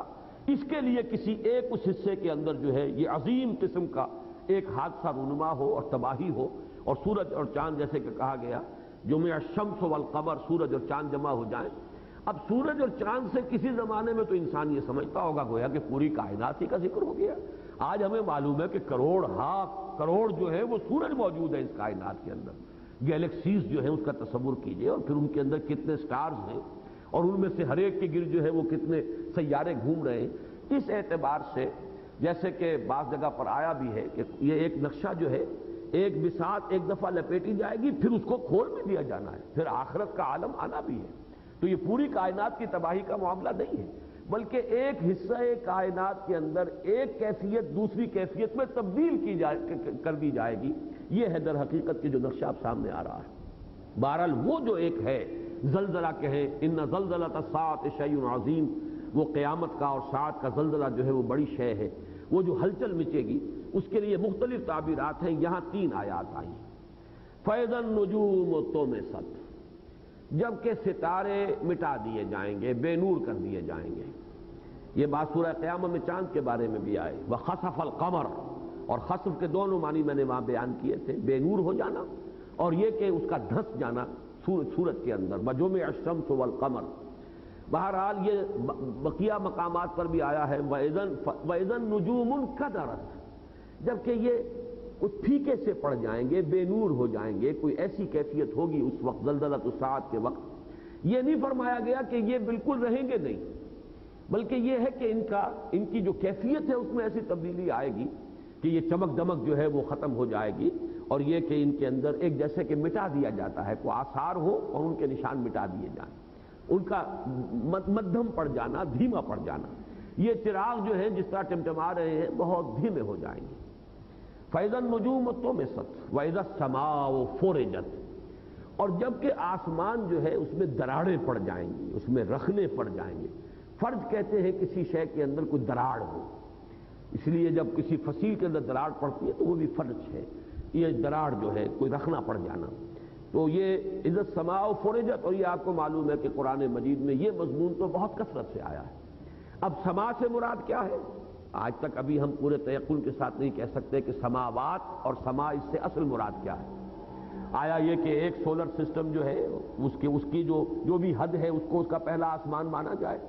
یا یہ کہ ایک گیلیکسی جو ہے اس کی جو حد ہے اس کو آسمان مانا جائے؟ یہ تو ابھی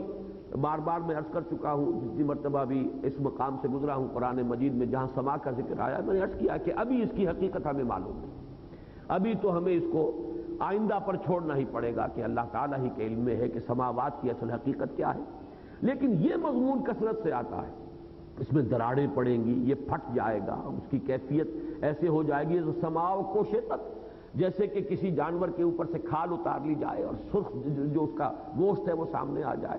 یہ مضمون جو ہے یہ تو جب وہ حقیقت آئے گی تبھی پتہ چلے گا اور معلوم ہوگا کہ واقعتاً قرآن مجید نے اس کے لیے جو مختلف ڈسکرپشنز جو ہیں جو دی ہیں وہ بالکل صحیح تھی، لیکن اس وقت بحالت موجودہ اس کے مفہوم کی صحیح تعیین اور وہ پورے تیقن کے ساتھ یہ ممکن نہیں ہے۔ اذا السماء انشقت آتا ہے ایک سورہ مبارکہ جو آخری پارے میں شروع ہوگی، جبکہ آسمان پھٹ جائے، شق ہو جائے گا۔ کہیں آتا ہے اذا السماء انفطرت، جبکہ آسمان، انفطار کے معنی بھی پھٹ جانا ہے، فطر کے معنی کسی شے کا سلسلہ منقطع ہو جانا۔ اسی طرح فرمایا سورہ رحمان میں فَإِذَا انشَقَّتِ السَّمَاءُ فَكَانَتْ وَرْدَةً كَالدِّهَانِ، جب آسمان پھٹ جائے گا اور ایسے ہو جائے گا جیسے کہ اب اس کے بھی مختلف مفہوم لیے گئے ہیں، وہ میں سورہ رحمان میں بیان کر چکا ہوں، تیل کی تل چھٹ کے معنی کو خاص رنگ اس کا، اور وہ کہیں جو کہا گیا کوشتت، جیسے کہ کسی جانور کی کھال اتار لی جاتی ہے تو اب اس کا جو گوشت ہے وہ نظر آتا ہے سرخ، وہ مفہوم۔ یا جیسے کہ فرمایا گیا ہے وانشقت السماء فہی یومئذ واہیہ والملک علی ارجائہا، یہ سورہ حق میں ہم پڑھ چکے ہیں۔ تو یہ مضمون بکثرت آیا ہے قرآن میں۔ فَإِذَا النُّجُومُ طُمِسَتْ وَإِذَا السَّمَاءُ فُرِجَتْ وَإِذَا الْجِبَالُ نُصِفَتْ۔ اب نصف کا مفہوم ہے کسی شے کو ذرہ ذرہ کرنا، اور پھر یہ کہ جب ذرات کی شکل میں ہوگا تو وہ منتشر بھی ہو جائے گا اور وہ پھیل جائے گا، غبار کی مانند اڑ جائے گا۔ چنانچہ سورہ طٰہٰ میں یہ مضمون آیا ہے، یسألونک عن الجبال فقل ینسفھا ربی نسفا۔ یہ پوچھتے ہیں ان پہاڑوں کے بارے میں، یہ تو بڑے جمے ہوئے ہیں، بڑے ٹکے ہوئے ہیں، جمے ہوئے ہیں، بہت سخت ہیں، جامد ہیں، ٹھوس ہیں، ان کا کیا ہوگا؟ تو فرمایا کہہ دیجئے اے نبی کہ تیرا رب ان کو ریزہ ریزہ کر کے اور اڑا دے گا، حباء منصورا، وہ حباء منصورا بن جائیں گے۔ کہیں اس کے لیے کوئی اور مختلف، جیسا کہ آپ کو معلوم ہے سورہ قاریہ میں آئیں گے الفاظ وَتَكُونُ الْجِبَالُ كَالْعِهْنِ الْمَنفُوشِ، دھنکی ہوئی روئی یا دھنکی ہوئی اون کے مانند، گالوں کے مانند جو ہے، یہ جیسے کہ ہی تمر مر السحاب آیا ایک جگہ پر کہ تم ان کو دیکھ رہے ہو بڑے جمے ہوئے ہیں، ٹھوس ہیں، وہی تمر مر السحاب، اس وقت تو یہ تمہارے پہاڑ جو ہے یہ ایسے ہوں گے۔ اور آج اس کی حقیقت ہم پر واضح ہے، پہلے تو آدمی نہیں سمجھ سکتا تھا کہ یہ بادل کیسے چلتے ہیں اور بادلوں کی حقیقت کیا ہے، لیکن آج جب آپ جہاز میں بیٹھ کر بادلوں کو چیرتے ہوئے اوپر جاتے ہیں یا چیرتے ہوئے نیچے اترتے ہیں تب صاف نظر آتا کہ بادل کیا ہے، معلوم ہے کہ ایک طرح کا غبار سا ہے، اس کی کوئی ٹھوس حقیقت نہیں ہے۔ تو تم اسے دیکھ رہے ہو کہ یہ جامد ہے، وہی تمر مر السحاب، وہ تو اس طریقے سے چل رہے ہوں گے، اس طریقے سے وہ منتشر ہو چکے ہوں گے اس کے اجزاء، اور وہ اس طرح چل رہے ہوں گے جیسے بادل چلتے ہیں۔ اور سورہ نبا میں آ جائے گا وَسُيِّرَتِ الْجِبَالُ فَكَانَتْ سَرَابًا، یہ پہاڑ چلا دیے جائیں گے اور یہ ہو جائیں گے ریت کے معنی۔ سراب کہتے ہیں وہ چٹیل میدان جس میں ریت پڑا ہوا ہے، اور اسی وجہ سے اس کے اندر جو عکس آتا ہے چیزوں کا اور آدمی دھوکہ کھا جاتا ہے کہ یہ کوئی پانی ہے یہاں پر۔ سورۃ المزمل میں الفاظ آ چکے ہیں وَكَانَتِ الْجِبَالُ كَثِيبًا مَهِيلًا، تو یہ مختلف تعبیرات ہیں، اور یہاں پر ان تین آیات میں ایک بات نوٹ کرنے کی ہے کہ یہ صورتیں جو اب ہم پڑھ رہے ہیں، اور یہ سورہ قاف سے سمجھیے کہ سلسلہ شروع ہوا ہے جس کو آخری منزل کہا جاتا ہے، اور ہمارے یہ مکی اور مدنی صورتوں گروپ کے اعتبار سے اس میں دو گروپ آ جاتے ہیں۔ ان میں یہ ہے کہ لغت کے اعتبار سے بڑے مشکل مقامات ہیں، آسان نہیں ہے یہ۔ ہم تراجم کی مدد سے اور مختلف جو لوگوں نے تحقیقیں کی ہیں ان کے حوالے سے بہرحال ایک رائے قائم کر لیتے ہیں، لیکن ان الفاظ کی پوری کنہ تک پہنچنا اور ان کی اصل حقیقت کو، اس کے لیے تو لغت کا بہت گہرا علم جو ہے بہت ضروری ہے، بہت مطالعہ اس کے لیے لازم ہے۔ لیکن یہ کہ اس سے جو چیز ہم اخذ کر رہے ہیں کہ یہ وہ زلزلۃ الساعہ ہے، وہ قیامت کے وقت جو ہلچل پیدا ہوگی، کتنے بڑے حصے میں ہوگی اس کائنات کی وہ ہم نہیں جانتے۔ کبھی یہ تصور تھا اور یہ ہو سکتا ہے واللہ عالم، اب بھی میں اس کی نفی مطلق نہیں کر سکتا کہ شاید یہ پوری کائنات کے اندر زلزلہ ہو، لیکن یہ تصور بھی ہو سکتا ہے کہ یہ کسی ایک گیلیکسی کے اندر، ایک گیلیکسی کی قیامت آ رہی ہے۔ اس لیے کہ سورہ طلاق میں جیسے کہ آیا ہے کہ جیسے آسمان ہے ویسے ہی اتنی ہی زمینیں بھی ہیں، تو اب ہمیں نہیں معلوم کہ ہمارے علاوہ بھی کوئی زمینیں موجود ہوں اور ہمارے علاوہ بھی کہیں کائنات کے اندر اس طرح کا جو نظام ہے زندگی کا اور حیوانات کا وہ موجود ہو، واللہ عالم۔ تو ہو سکتا ہے کہ یہ صرف اس سولر سسٹم کے اندر سارا زلزلہ آئے، جیسا کہ ہماری جو ایسٹرونومی ہے وہ بتاتی ہے۔ سورج میں تو اب بھی طوفان اٹھتے رہتے ہیں، بہت بڑے بڑے طوفان آتے ہیں، کسی وقت وہ طوفان اتنا بڑا ہو کہ اس پورے کے پورے سولر سسٹم کو، کہ جس کا پورا دار و مدار ہی سورج کی کشش اور سورج کے گرد جو یہ سیارے گھوم رہے ہیں اس کے اوپر دار و مدار ہے، اسی کے اندر وہ ہلچل اور وہ تصادم اور ایک دوسرے کے ساتھ کروں کا ٹکرانا اور اس کے نتیجے کے اندر یہ کیفیات پیدا ہو جائیں، تو یہ بھی ممکن ہے پوری کائنات کا مسئلہ ہو۔ لیکن زیادہ قرین قیاس یہ معلوم ہو رہا ہے اب ہمارا علم جہاں تک پہنچا ہے اس کے اعتبار سے کہ یہ کسی محدود خطے کے اندر یہ صورت ہوگی جس کے نتیجے میں زمین کا معاملہ جو ہے اور زمین پر بسنے والے اور زمین پر جو نوع انسانی رہی اس کے حساب کتاب کے لیے یہ بساط ایک دفعہ لپیٹ کر اور پھر دوبارہ ایک نئی صورت میں اس کو بچھا دیا جائے گا۔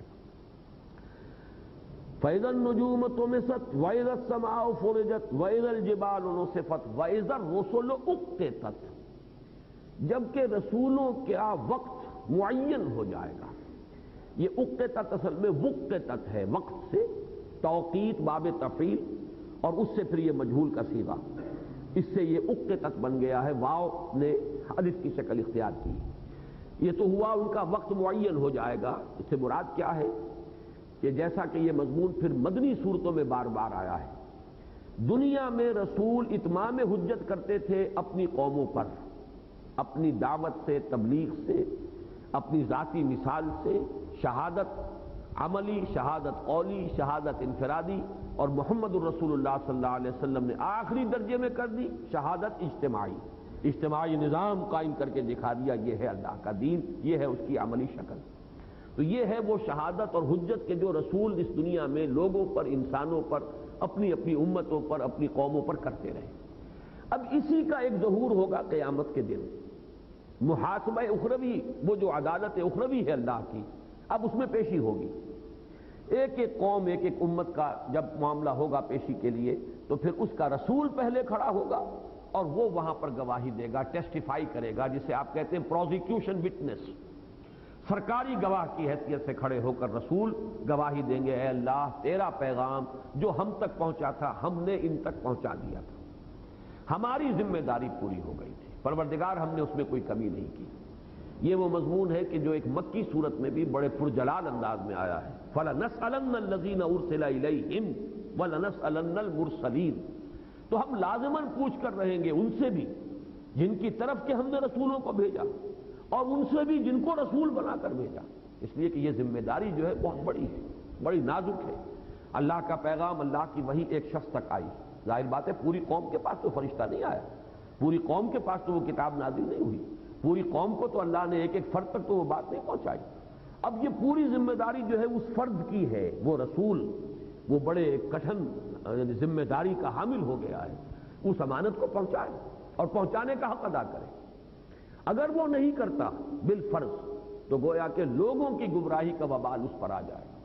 تم نے پہنچایا کیوں نہیں؟ تمہارے پاس امانت تھی ہماری، تمہیں پہنچانا تھا نوع انسانی کو۔ اگر وہ پہنچا دے اور پہنچا ہی نہ دے، پہنچانے کا حق ادا کر دے، تو وہ بری ہو گئے، اب محاسبہ ہوگا، اب تم بتاؤ تم نے کیا کیا۔ یہ ہے در حقیقت فَلَنَسْأَلَنَّ الَّذِينَ أُرْسِلَ إِلَيْهِمْ، ہم لازماً پوچھیں گے ان سے جن کی طرف ہم نے رسولوں کو بھیجا، وَلَنَسْأَلَنَّ الْمُرْسَلِينَ، اور ہم لازماً پوچھیں گے مرسلین سے، بھیجے ہوئوں سے، رسولوں سے، کہ تم نے وہ پیغام پہنچا دیا یا نہیں۔ یہی ہے کہ جو مضمون بار بار آیا ہے، فَكَيْفَ إِذَا جِئْنَا مِن كُلِّ أُمَّةٍ بِشَهِيدٍ وَجِئْنَا بِكَ عَلَىٰ هَٰؤُلَاءِ شَهِيدًا، سورہ نساء کی جو آیت ہے، ویسے تو سورہ نحل میں بھی یہ مضمون آیا ہے، بلکہ 2 مرتبہ آیا ہے، لیکن سب سے زیادہ نمایاں ہو کر اور واضح ہو کر یہ مضمون سورہ نساء کی آیت نمبر 41 میں آیا ہے۔ فَكَيْفَ، کیا ہوگا اس دن، کیا بیتے گی، ذرا تصور کرو کیا حال ہوگا اس دن۔ فَكَيْفَ إِذَا جِئْنَا مِن كُلِّ أُمَّةٍ بِشَهِيدٍ، ہر امت میں سے ہم لا کر کھڑا کریں گے، انہی میں سے ہوتے تھے رسول، انہی کے بھائی بند، انہی کا کت اینڈ کن، انہی میں سے، من كُلِّ أُمَّةٍ بِرَسُولٍ وَجِئْنَا بِكَ عَلَىٰ هَٰؤُلَاءِ شہیدہ، اور اے محمد ہم آپ کو لائیں گے ان کے خلاف گواہی دینے کے لیے، ان پر گواہ بنا کر۔ اور علا کا لفظ آتا ہے حرف جار عربی زبان میں کسی کی مخالفت کے لیے، لام آتا ہے کسی کے حق میں کوئی شے ہو، القرآن حجت لک او علیک، یہ قرآن یا حجت ہے تمہارے حق میں یا تمہارے خلاف، یا تو اسے مانو گے، اس پر عمل کرو گے، اسے حرز جاں بناؤ گے، اسے اپنا امام بناؤ گے، تو یہ تمہارے لیے دلیل راہ ہے، حجت ہے اس دنیا میں، اور یہی تمہارے لیے شافع بن کر کھڑا ہوگا قیامت کے دن کہ پروردگار تیرا یہ بندہ مجھے پڑھتا رہا، مجھ کو سمجھتا رہا، مجھ پر غور کرتا رہا، مجھ پر عمل کرتا رہا، میری پیروی کرتا رہا۔ القرآن حجت لک او علیک، یا پھر تمہارے خلاف، پروردگار یہ مانتا تھا کہ میں تیری کتاب ہوں، پھر اس نے مجھے نہیں پڑھا، ہر شے کو سمجھا، مجھے نہیں سمجھا، اور سمجھا بھی تو مجھ پر عمل نہیں کیا۔ القرآن حجت لک او علیک، تو یہی وہ لفظ آتا ہے، وہ حرف جو ہے علا، فَكَيْفَ إِذَا جِئْنَا مِن كُلِّ أُمَّةٍ بِشَهِيدٍ وَجِئْنَا بِكَ عَلَىٰ هَٰؤُلَاءِ شَهِيدًا۔ اور اس پر آپ کو واقعہ یاد ہوگا، میں نے اس کو نقل بھی کیا ہے مسلمانوں پر قرآن مجید کے حقوق نامی جو میرا کتاب چاہے اس میں، اس آیت پر حضور صلی اللہ علیہ وسلم کی آنکھوں سے آنسو رواں ہوئے۔ حضرت عبداللہ ابن مسعود یہ فرماتے ہیں کہ حضور نے فرمائش کی کہ قرآن پڑھو، مجھے قرآن سناؤ، تو میں نے عرض کیا کہ حضور آپ کو سناؤں، آپ پر تو نازل ہوا ہے۔ آپ نے فرمایا ہاں، لیکن مجھے دوسروں سے سن کر کچھ اور حظ اور کیفیت حاصل ہوتی ہے، تم سناؤ۔ تو امتثال امر میں انہوں نے سورہ نساء شروع سے پڑھنی شروع کی، اب حضور سر جھکائے بیٹھے ہوئے ہیں یا تشریف فرما ہے، اور ظاہر بات ہے کہ عبداللہ ابن مسعود پڑھ رہے ہیں تو ان کی گردن جھکی ہوئی ہے، تلاوت کر رہے ہیں، قرات کر رہے ہیں۔ جب اس آیت پر پہنچے فَكَيْفَ إِذَا جِئْنَا مِن كُلِّ أُمَّةٍ بِشَهِيدٍ وَجِئْنَا بِكَ عَلَىٰ هَٰؤُلَاءِ شَهِيدًا، تو حضور نے فرمایا حسبک حسبک، بس کرو بس کرو۔ اب وہ فرماتے ہیں حضرت عبداللہ ابن مسعود کہ میں نے نگاہ اٹھا کر دیکھا حضور کی آنکھوں سے آنسو لگا، اس لیے کہ اپنی قوم کے خلاف گواہی دینی ہوگی کہ پروردگار میں نے پہنچا دیا تھا انہیں۔ ظاہر بات ہے اس میں ابو لہب بھی ہے، اپنا ہی حقیقی چچا ہے، اس میں تو ابو طالب بھی ہے، بہرحال وہ بھی ایمان نہیں لائے، اس دنیا سے بغیر کلمہ شہادت ادا کیے چلے گئے۔ یہ ساری گواہی کن کے خلاف پڑے گی؟ جیسے ابھی 2 جمعوں میں میں نے بیان کیا ہے کہ رسالت اور نبوت رحمت ہے، لیکن سب کے حق میں نہیں۔ رحمت تو انہی کے حق میں ہے جنہوں نے اس کی ہدایت اور رہنمائی سے فائدہ اٹھایا، جنہوں نے اس سے استفادہ نہیں کیا ان کے تو الٹا خلاف پڑ گیا معاملہ کہ اگر پہلے رسول کی آمد سے پہلے وہ کوئی عذر پیش کر سکتے تھے، کوئی بہانہ بنا سکتے تھے،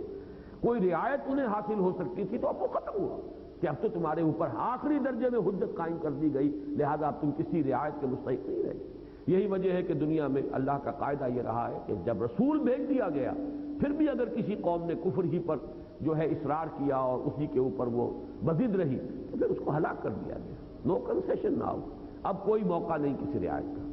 تو یہ ہے جس کا نقشہ کھینچا جا رہا ہے وَإِذَا الرُّسُلُ أُقِّتَتْ، معلوم ہوتا ہے کہ رسولوں کا اس وقت ایک ٹائم ٹیبل معین ہو جائے گا۔ اب یہ پہلا جو 3 آیات تھی، میں نے جیسا کہ کئی مرتبہ عرض کیا، جب ہم قیامت کا لفظ استعمال کرتے ہیں تو ہم بہت سی چیزوں کو اور بہت سے ایک دوسرے سے جدا اور نہ معلوم کتنا ان میں فصل ہوگا زمانی اعتبار سے، ان مرحلوں کو ہم جمع کر لیتے ہیں۔ یہ مرحلے 3 ہیں۔ ایک مرحلہ ہے وہ ساعہ، الساعہ والساعۃ ادھیٰ وامر، جس کو کہا گیا ان زلزلۃ الساعۃ شیء عظیم۔ یہ نقشہ جو ہے فَإِذَا النُّجُومُ طُمِسَتْ وَإِذَا السَّمَاءُ فُرِجَتْ وَإِذَا الْجِبَالُ نُسِفَتْ، یہ وہ الساعہ ہے، وہ قیامت ہے۔ اس کے بعد تو وہ ہلاکت ہے جو سب پر طاری ہو جائے گی، تمام جتنے بھی اس وقت ذی حیات ہوں گے، سوائے جو بھی اللہ تعالیٰ کسی جگہ پر آیا ہے الا ما شاء ربک یا الا من شاء اللہ، باقی یہ کہ سب کے اوپر ہلاکت ہو جائے گی۔ اس کے بعد پھر دوسرا مرحلہ آئے گا بعث بعد الموت۔ یہ بعث بعد الموت جو ہے یہ ہے دوسرا مرحلہ۔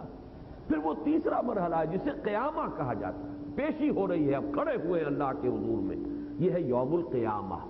تو یہ مراحل اب ان میں کتنا کتنا فصل ہوگا یہ آج ہم نہیں جانتے۔ اس پہلی الساعہ وہ قیامت، ہم تو لفظ قیامت کا اطلاق ہم تینوں پر کر رہے ہیں، لیکن یہ ہے کہ ایک وہ الساعہ ہے، پھر بعث بعد الموت ہے، پھر قیامہ ہے، پھر کھڑے ہونا ہے اللہ کے حضور میں، یوم یقوم الناس لرب العالمین، جس دن کے لوگ کھڑے ہوں گے اپنے رب تمام جہانوں کے پروردگار کے حضور میں۔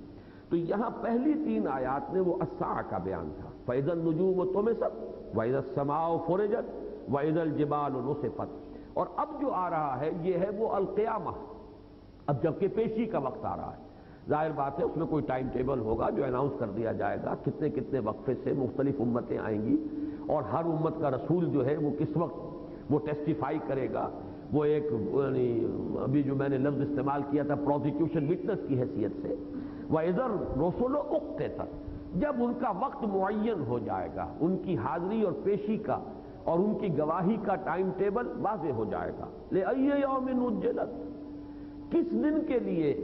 اجلت یعنی اخرت، کس دن کے لیے یہ معاملہ ٹالا گیا تھا، کس دن کے لیے وہ ٹالے گئے تھے، لفظ پر ترجمہ یوں ہوگا،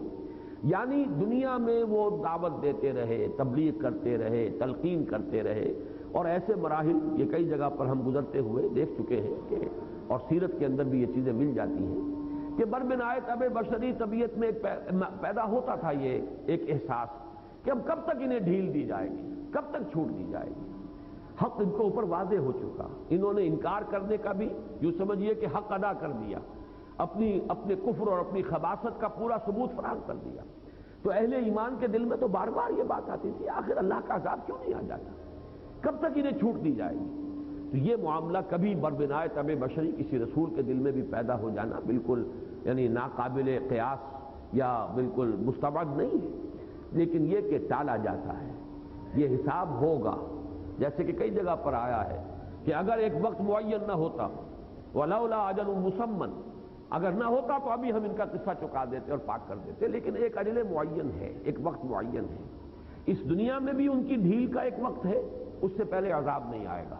اور پھر آخرت کی ایک اجل تو ہے، وہ اجل جو ہے معین۔ تو لأی یوم اجلت، کس دن کے لیے ان کو ملتوی کیا گیا، ان کے معاملے کو ٹالا گیا، کس دن کے لیے فیصلہ جو ہے وہ آپ یوں کہہ دی کہ آج کل بھی ہوتا ہے ججمنٹ ریزروڈ، وہ ججمنٹ کا جو ہے وہ وقت جو ہے معین کیا گیا تھا۔ لأی یوم اجلت لیوم الفصل، فیصلے کا دن۔ جیسے کہ آج کل بھی ہماری عدالتوں کا بڑی لمبی چوڑی جو ہے وہ ہو گئی ہے، سماعت ہو گئی ہے، گواہیاں ہو گئی ہے، جرا ہو گئی ہے، اب فلاں دن جو ہے وہ فیصلے کا اعلان کیا جائے گا، وہ فیصلہ جو ہے وہ اس کا اعلان ہو جائے گا۔ اسی طریقے سے یہ یوم الفصل ہے، لیوم الفصل وما ادراک ما یوم الفصل۔ اور تم کیا سمجھتے ہو، کیا تمہیں اندازہ ہے، کتنا کچھ تمہیں، اب اس میں بھی ادراکا اور یدریکا کا ایک فرق ہے بعض حضرات کے نزدیک۔ ادراکا بعض حضرات تو اس میں کوئی فرق نہیں کرتے، تمہیں کیا معلوم، تم نہیں جانتے، تمہیں اندازہ نہیں ہے، اس دن کی ہولناکی کا تمہیں اندازہ نہیں ہے، اس دن کی شدتوں کا تمہیں اندازہ نہیں ہے۔ ایک تو یہ کہ یہ نفی ہر حال میں، ایک رائے یہ ہے کہ وما ادراک جب آتا ہے تو اس میں نفی نہیں، اس بات ہے، اور کیا ہی تمہیں معلوم ہے اے محمد صلی اللہ علیہ وسلم وہ یوم الفصل کیا ہے۔ لیکن جب آتا ہے وما یدریکا، وما یدریکا جب کہ مضارع کی شکل میں آئے گا، اس میں یہ ہے کہ آپ کیا جانیں، یعنی آپ کے سامنے ابھی یہ حقیقت واضح نہیں ہے، آپ نہیں جانتے۔ تو ادراکا اور یدریکا یہ فعل ماضی اور فعل مضارع کی شکل میں یہ ایک فرق ہے جو بعض حضرات نے کیا ہے۔ اکثر و بیشتر جو ہے القارعہ ملقارعہ وما ادراک ملقارعہ، الحاقہ ملحاقہ وما ادراک ملحاقہ، تو عام طور پر یہی سمجھا گیا ہے کہ یہ دونوں حالتوں میں چاہے فعل ماضی ہو اور چاہے فعل مضارع ہو یہ نفی ہی کا مفہوم دیتا ہے۔ تو فرمایا کہ لأی یوم اجلت لیوم الفصل وما ادراک ما یوم الفصل، تمہیں کیا معلوم کہ وہ یوم الفصل کیا ہے۔ اس میں یہ بھی ہے کہ اگرچہ بظاہر تو خطاب حضور سے ہے صلی اللہ علیہ وسلم، مخاطب اول تو قرآن کے آپ ہی ہے، لیکن یہ کہ یہاں مراد ہو سکتی ہے پوری نوع انسانی جو اس قرآن کو پڑھنے والی ہے، جس تک کہ تبلیغ ہو رہی ہے، کہ اے سامع تجھے کیا پتا وہ قیامت ہے کیا، وہ فیصلے کا دن کیا ہے، وہ یوم عظیم یوم یقوم الناس لرب العالمین، وہ بڑا دن، وہ عظمت والا دن، وہ بڑا سخت دن، جس کو کہ سورہ مزمل میں کہا گیا یوم یجعل الولدان شیبا، وہ دن کے جو بچوں کو بوڑھا کر دے گا، والسماء منفطر بک، اور آسمان جو ہے پھٹ پڑنے کو ہے، وہ دن جو ہے وہ تو گویا کہ ایک ایسے بھاری بوجھ کے مانند ہے کہ آسمان اس کو سنبھالتے ہوئے گویا کہ بوجھ کے مارے پھٹ پڑنے کو۔ تو وہ دن جو ہے اس کی ثقالت، اس کی شدت، اس کی سختیاں، اس کی ہولناکیاں، یہ قرآن مجید میں مختلف اسلوب سے بیان ہوئی ہے، یہاں بس ایک سوال کے انداز میں، لیکن اس سوال کے اندر جو ہے جو استفہام انکاری اسے کہیں، استفہام تقریری کہیں، اگر وہ فرض ذہن میں رکھیں ادراکا اور یدریکا، لیکن یہ کہ ہر صورت میں یہ استفہام جو ہے یہ ایک بڑی اس کی تفخیم اور اس کی جو بہت شدت ہے، ہولناکی ہے، اس کو بڑے اجمال کے ساتھ بیان کر رہا ہے۔ لیوم الفصل وما ادراک ما یوم الفصل ویل یومئذ للمکذبین، یہ اب آیت آ گئی جو اب 9 مرتبہ پھر اور دہرا کر آئے گی۔ ہلاکت ہے، بربادی ہے، تباہی ہے، یہ ویل کا لفظی ترجمہ ہے، ہلاکت، بربادی اور تباہی۔ بعض روایات ہیں وہ کچھ زیادہ مستند تو نہیں ہے، یعنی کم سے کم صحیحین میں وہ روایات نہیں ہیں، لیکن روایات موجود ہیں کہ جن میں مثلا ایک روایت حضرت ابو سعید خدری سے ہے رضی اللہ تعالی عنہ کہ ویل در حقیقت جہنم کی ایک ایسی وادی ہے جس کی ہولناکی اتنی شدید ہے کہ خود جہنم اس سے پناہ مانگتی ہے۔ یہ ویل کا لفظ آیا ہے قرآن مجید میں 27 مرتبہ، لیکن یہ کہ اس سورہ مبارکہ میں جیسا کہ ہم نے دیکھا ہے کہ یہ 10 مرتبہ تو اسی ایک آیت کے اندر یہ لفظ آ چکا ہے ویل کا۔ ویل اس کے لفظی معنی تباہی، بربادی، ہلاکت، لیکن یہ کہ دوسرا مفہوم یہ کہ ایک خاص جہنم کی ایک ایسی وادی جس کے عذاب کی شدت ایسی ہے کہ خود جہنم اس سے پناہ مانگتی ہے۔ ویل یومئذ للمکذبین، ہلاکت ہے، بربادی ہے، تباہی ہے اس دن جھٹلانے والوں کے لیے۔ اب یہاں پہ اگر یہ دوسرا مفہوم لیا جائے تو اس سے بھی ایک معنوی ربط قائم ہوتا ہے۔ مکذب جو ہے ایک ہے عام گناہ گار آدمی، ایک ایسے دور میں ایک شخص پیدا ہوا جب کہ نبوت کی تعلیم بھی مٹ چکی یا ختم ہو چکی، یا بدعات کے اور گمراہیوں کے غبار میں گم ہو چکی، اس دور میں ایک انسان پیدا ہوا اور وہ اگر سیدھے راستے پر نہیں آیا، وہ گمراہ رہا، وہ گناہوں میں مبتلا رہا، تو مجرم تو وہ بھی ہے۔ لیکن اس کے جرم اور اس شخص کے جرم میں زمین و آسمان کا فرق ہے، جس تک کسی رسول کی دعوت پہنچی اور براہ راست پہنچی رسول کے ذریعے سے۔ یوں سمجھیے کہ حق بالکل مبرہن ہو کر، بالکل واضح ہو کر، بالکل نمایاں ہو کر اس کے سامنے آ گیا اور پھر اس نے جھٹلایا۔ اب اس میں زمین و آسمان کا فرق ہو جائے گا۔ اگرچہ جہنم کا مستحق وہ بھی ہے، لیکن یہ کہ جہنم کی شدید ترین وادی کا مستحق پھر وہ شخص ہوگا جس نے کہ رسول کی دعوت کو جھٹلایا ہے، جس کے سامنے رسول کی دعوت آئی، رسول کے ذریعے سے آئی۔ اب بھی یہ درجہ رہے گا کہ رسول کی دعوت لیکن غیر رسول کے ذریعے سے پہنچ رہی ہے۔ آج اگر کوئی قرآن کی دعوت لوگوں تک پہنچا رہا ہے، امکانی حد تک اسے واضح کر رہا ہے، تبلیغ کا حق ادا کر رہا ہے، تب بھی چاہے دعوت رسول کی ہے لیکن وہ خود رسول نہیں ہے، خود وہ معصوم نہیں ہے، خود اس کی شخصیت جو ہے وہ ہر شک و شبہ سے بالا تر نہیں ہے، اس کا دامن کردار اس طرح صاف نہیں ہے جیسے کہ انبیاء اور رسول کا دامن کردار صاف ہوتا تھا۔ لہذا حجت اس درجے میں آج قائم نہیں ہو سکتی جس درجے میں کہ رسولوں کے ذریعے سے براہ راست قائم ہوتی تھی۔ یہی بات میں نے کئی مرتبہ جمعوں میں بیان کی ہے کہ اب وہ عذاب ہلاکت جو ہے استیصال، کسی قوم کو بالکل نسیاً منسیہ کر دینے والا عذاب، یہ اب نہیں آئے گا ختم نبوت کے بعد، ختم رسالت کے بعد۔ اب چونکہ کوئی رسول نہیں آنے والے، لہذا اس درجے میں اتمام حجت بھی نہیں ہوگا، اور اس نوعیت کا عذاب استیصال کہ ایک ایک فرد کو ہلاک کر کے اور نسیہ منسیہ کر دیا جائے، یہ اب نہیں آئے گا۔ ایک ہی اس میں ایکسیپشن ہے، وہ ایکسیپشن یہود کی ہے، اس لیے کہ ان کے رسول تھے حضرت عیسیٰ علیہ السلام، اور ان کے ذریعے سے ان پر حجت قائم ہو چکی ہے۔ ان کا تو یوں سمجھیے کہ ججمنٹ ڈیفرڈ ہے، ملتوی کیا گیا ان کا فیصلہ، وہ فیصلہ ہوگا اور حضرت مسیح علیہ السلام خود ہی آئیں گے دوبارہ، نزول مسیح، اور اس کے بعد ان کے اوپر آخری وہ عذاب استیصال آ جائے گا۔ لیکن ان کو ایک طرف رکھتے ہوئے، ان کو مستثنیٰ کرتے ہوئے اب کسی اور قوم پر وہ عذاب استیصال نازل نہیں ہوگا، اس لیے کہ اس درجے کا جو اتمام حجت ہے جو رسولوں کے ذریعے سے ہوتا تھا، اب اس کا کوئی امکان نہیں۔ یہ میں اس لیے بیان کر رہا ہوں کہ اگر وہ روایات صحیح ہیں، اس لیے کہ کسی روایت کا سند کے اعتبار سے زیادہ قوی نہ ہونا اس کے غلط ہونے کی حتمی دلیل نہیں ہے۔ بعض چیزیں ہوتی ہیں، بعض حقیقتیں ایسی ہیں کہ جو ثابت نہیں کی جا سکتی، بعض مقدمات ہیں روز روشن کی طرح معلوم ہے کہ یہ دعویٰ صحیح ہے لیکن قانون کے مطابق ثبوت فراہم نہیں کیا جا سکتا۔ حضرت علی کا دعویٰ ہے اور وہ ایک عدالت سے خارج کیا جا رہا ہے، حالانکہ کوئی شخص جو ہے ذرا سا بھی شک نہیں کر سکتا کہ حضرت علی جھوٹ بول سکتے ہیں، ان کا دعویٰ غلط ہو سکتا ہے، لیکن یہ کہ چونکہ دو گواہ ہیں، ایک بیٹا ہے اور ایک غلام ہے ان کا اپنا، لہذا وہ گواہی جو ہے مقبول نہیں قانون کے لیول پر، لہذا دعویٰ خارج۔ تو کسی شے کا سند کے اعتبار سے ثبوت کو پہنچ جانا مثبت معنی میں تو صحیح ہو گیا کہ یہ بات ثابت ہو گئی، لیکن منفی جو ہے اس کا، جس کو آپ کہتے ہیں کہ مفہوم مخالف، وہ لازماً درست نہیں ہوتا۔ آپ یقین کے ساتھ یہ نہیں کہہ سکتے کہ یہ غلط ہے، یا یہ جب تک کہ کوئی ایسے قرائن ثابت نہ ہو جائیں کہ یہ ثابت ہو جائے کہ یہ موضوع حدیث ہے، کوئی ایسا اس کے پیچھے موٹیو نظر آ رہا ہو جس کے تحت کہ وضع کی گئی ہو حدیث، اور صاف معلوم ہو جائے کہ یہ کسی نے اپنے کسی خاص مقصد کے لیے کسی الٹیریئر موٹیو کے تحت اس کو جھوٹ موٹ گھڑا ہے، تو موضوع حدیث اور ہے، ضعیف حدیث اور ہے۔ بعض ہمارے احباب جو ہیں وہ ان دونوں میں فرق نہیں کرتے۔ موضوع حدیث وہ ہے جس کے بارے میں محدثین نے یہ فیصلہ کر دیا ہے کہ یہ جھوٹی ہے، گھڑی ہوئی ہے، اور ضعیف حدیث وہ ہے کہ جس کے بارے میں ثبوت ہمیں پورا نہیں مل رہا، جس شے کا ثبوت صحیح نہ مل رہا ہو۔ اس زمانے میں تو خیر یہ لطیفے کے درجے میں سمجھیے کہ ہمارے صدر غلام اسحاق صاحب نے جو فرمایا کہ 80% جرائم جو ہے ان کا ثبوت نہیں ہوتا۔ اب یہ چیز جو ہے وہ اس وقت تو خیر ایک سیاسی پس منظر میں ہے جو کہی گئی ہے، لیکن واقعہ تو یہی ہے کہ یہ آپ کو معلوم ہے عدالتوں کے سامنے مسئلہ رہتا ہے، ایک چیز جو ہے ثابت نہیں ہو پا رہی چاہے وہ کتنی صحیح ہو۔ اس اعتبار سے میں کہہ رہا ہوں کہ اگر وہ احادیث صحیح ہے تو بھی اس کے اندر ایک ربط قائم ہوتا ہے کہ وہ ویل،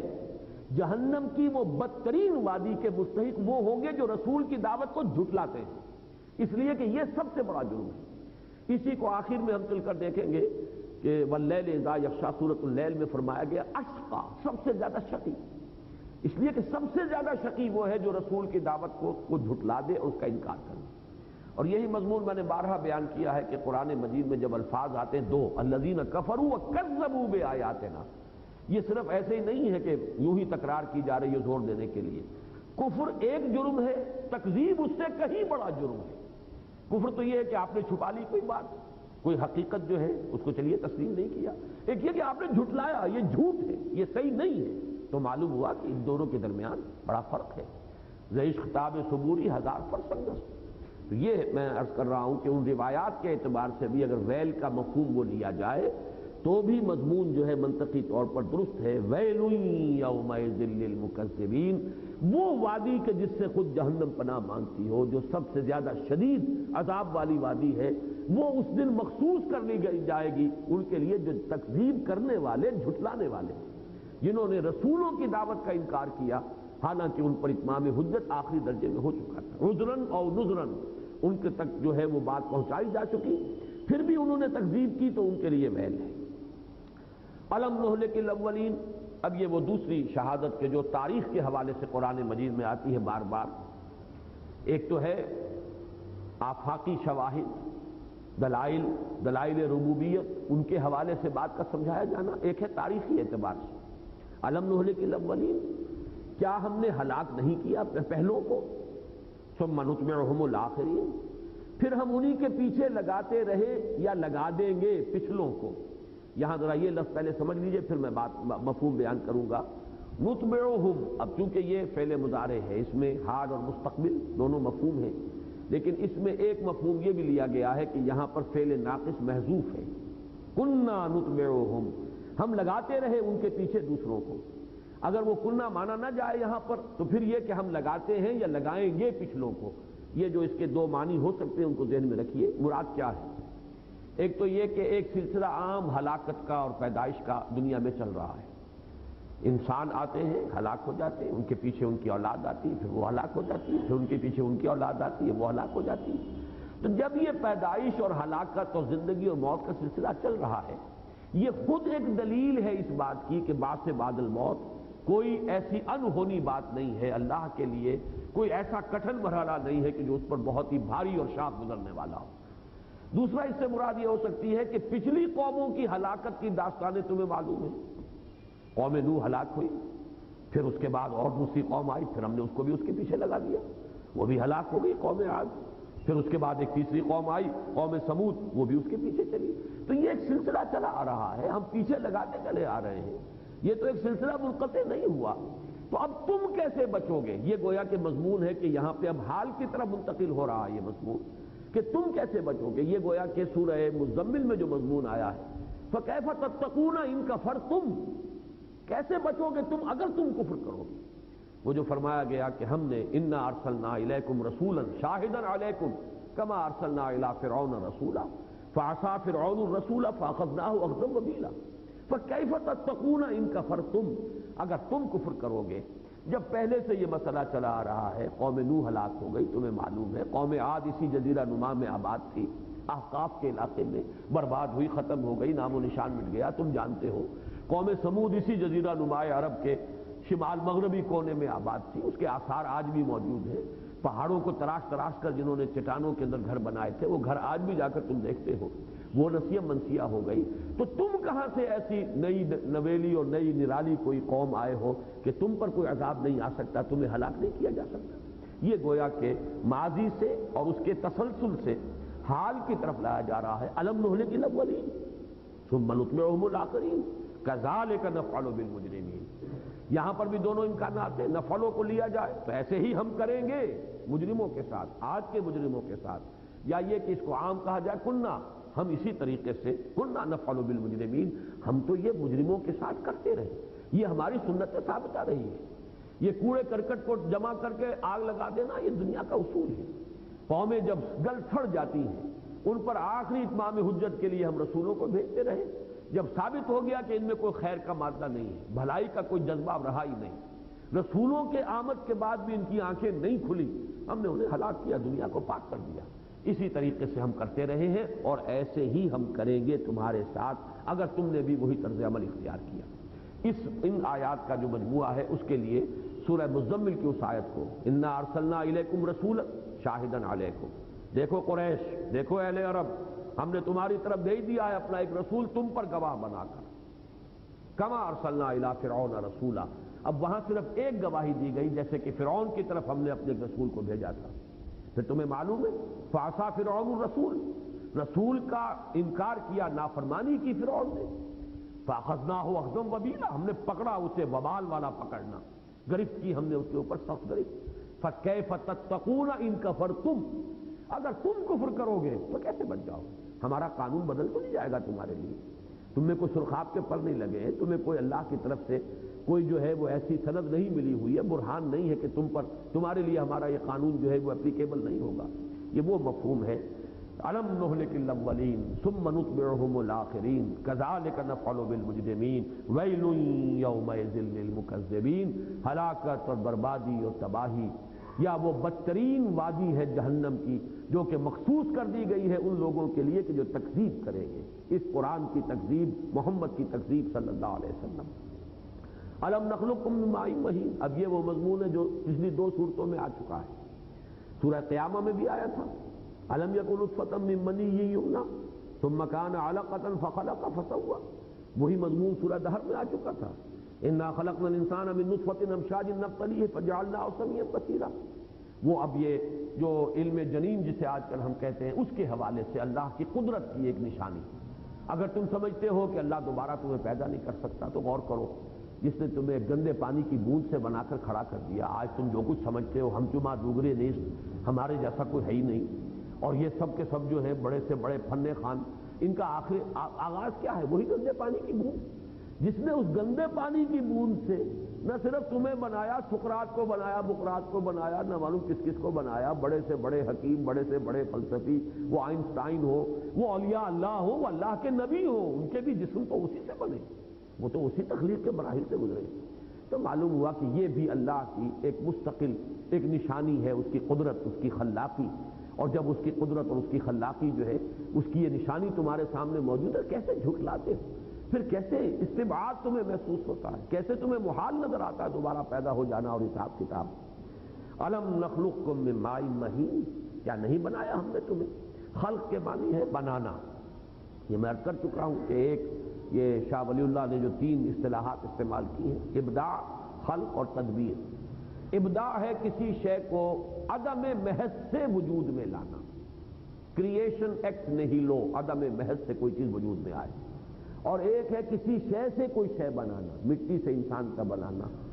اور آگ سے جنات کا بنا دینا، کسی اور شے سے، لکڑی سے، جیسے کہ ایک جو کارپینٹر ہے وہ میز بنا دیتا ہے۔ اسی لیے خلاق، احسن الخالقین، یہ خلق کا لفظ جو ہے یہ صرف اللہ کے لیے نہیں، خلق تو انسان بھی کرتا ہے، وہ ترکھان جو ہے جس نے کہ اسی لیے آپ کہتے ہیں تخلیقی قوتیں،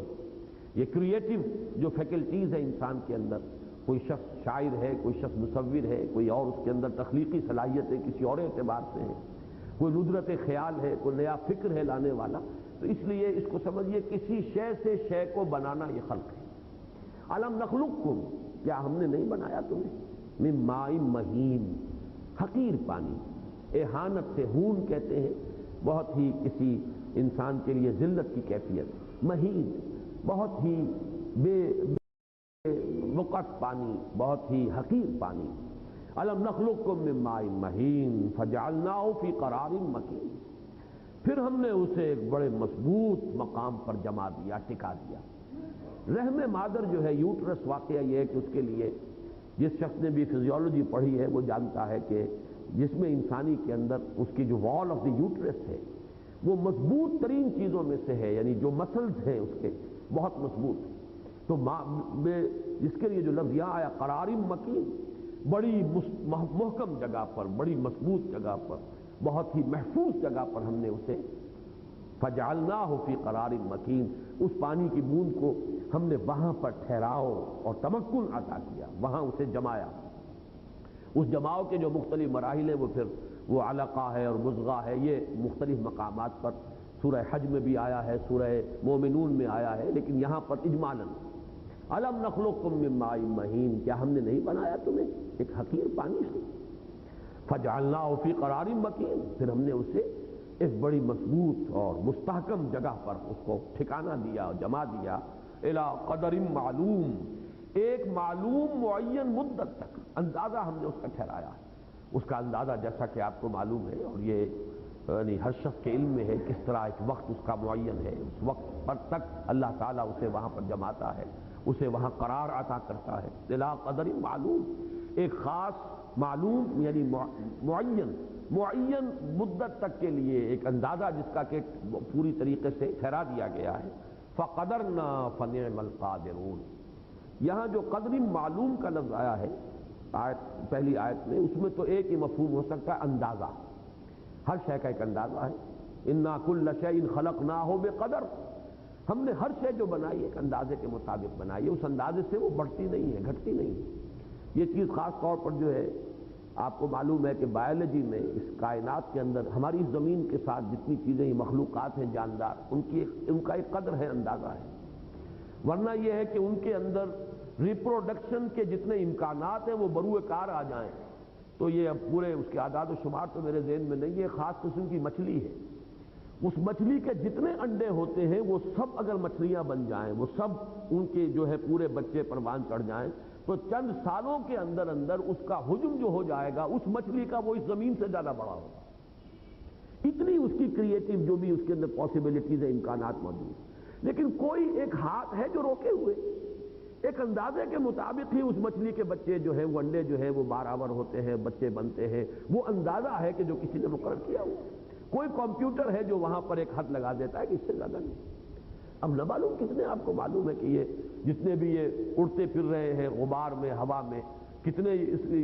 مختلف جو درخت ہیں ان کے وہ پالنز بھی موجود ہیں، وہ سب کے سب اگر درخت بن جائیں تو زمین پہ شاید کسی اور شے کے لیے کچھ جگہ ہی نہ رہے۔ تو ہر شے کا انا کل شیء خلقناہ بقدر، ہم نے ہر شے کو بنایا ہے، پیدا کیا ہے ایک اندازے کے مطابق، بقدر معلوم۔ اب یہاں بھی فرمایا الی قدر معلوم، ایک معین اندازے کے مطابق ہم نے اس کو وہاں جمایا، ٹکایا، تمکن عطا کیا۔ فقدرنا، اب یہاں قدرنا کے دونوں مفہوم ہو سکتے ہیں، اسی سے لفظ قدرت بھی بنتا ہے، اسی سے لفظ تقدیر بھی بنتا ہے، اندازہ ٹھہرانا۔ تو ہم نے اندازہ ٹھہرایا، فنعم القادرون، تو کیا ہی اچھے ہیں ہم اندازہ ٹھہرانے والے۔ ہم نے ہر شے کا، یہ اللہ تعالیٰ در مدح خود بھی گویم، اللہ تعالیٰ تو بہت سی چیزوں میں اللہ تعالیٰ کی شان استثنائی ہے، اللہ تعالیٰ کے لیے تکبر ہے، اور تکبر گویا کہ اس کا وہ جامہ ہے جو اسے خوب راست آتا ہے اور خوب زیب دیتا ہے، جو ہمارے لیے ایک بہت سب سے بڑا جرم جو ہے وہ تکبر ہوگا، لیکن وہ ہے المتکبر، اللہ کا نام ہے المتکبر۔ اسی طرح اللہ تعالیٰ نے اپنی حمد بیان کی ہے قرآن مجید میں، فنعم القادرون، تو کیا ہی اچھے ہیں ہم اندازہ مقرر کرنے والے۔ دوسرے معنی ہو سکتے ہیں مقتدر کے، فقدرنا، ہم نے ہر شے کی جو ہے ہمیں قدرت حاصل تھی، فنعم القادرون فنعم المقتدرون، تو کتنی ہی اچھی قدرت والے ہیں ہم، ہمارے پاس ساری قوتیں موجود ہیں، سارے اختیارات موجود ہیں۔ یہ دونوں معنی اس کے ہو سکتے ہیں۔ ویل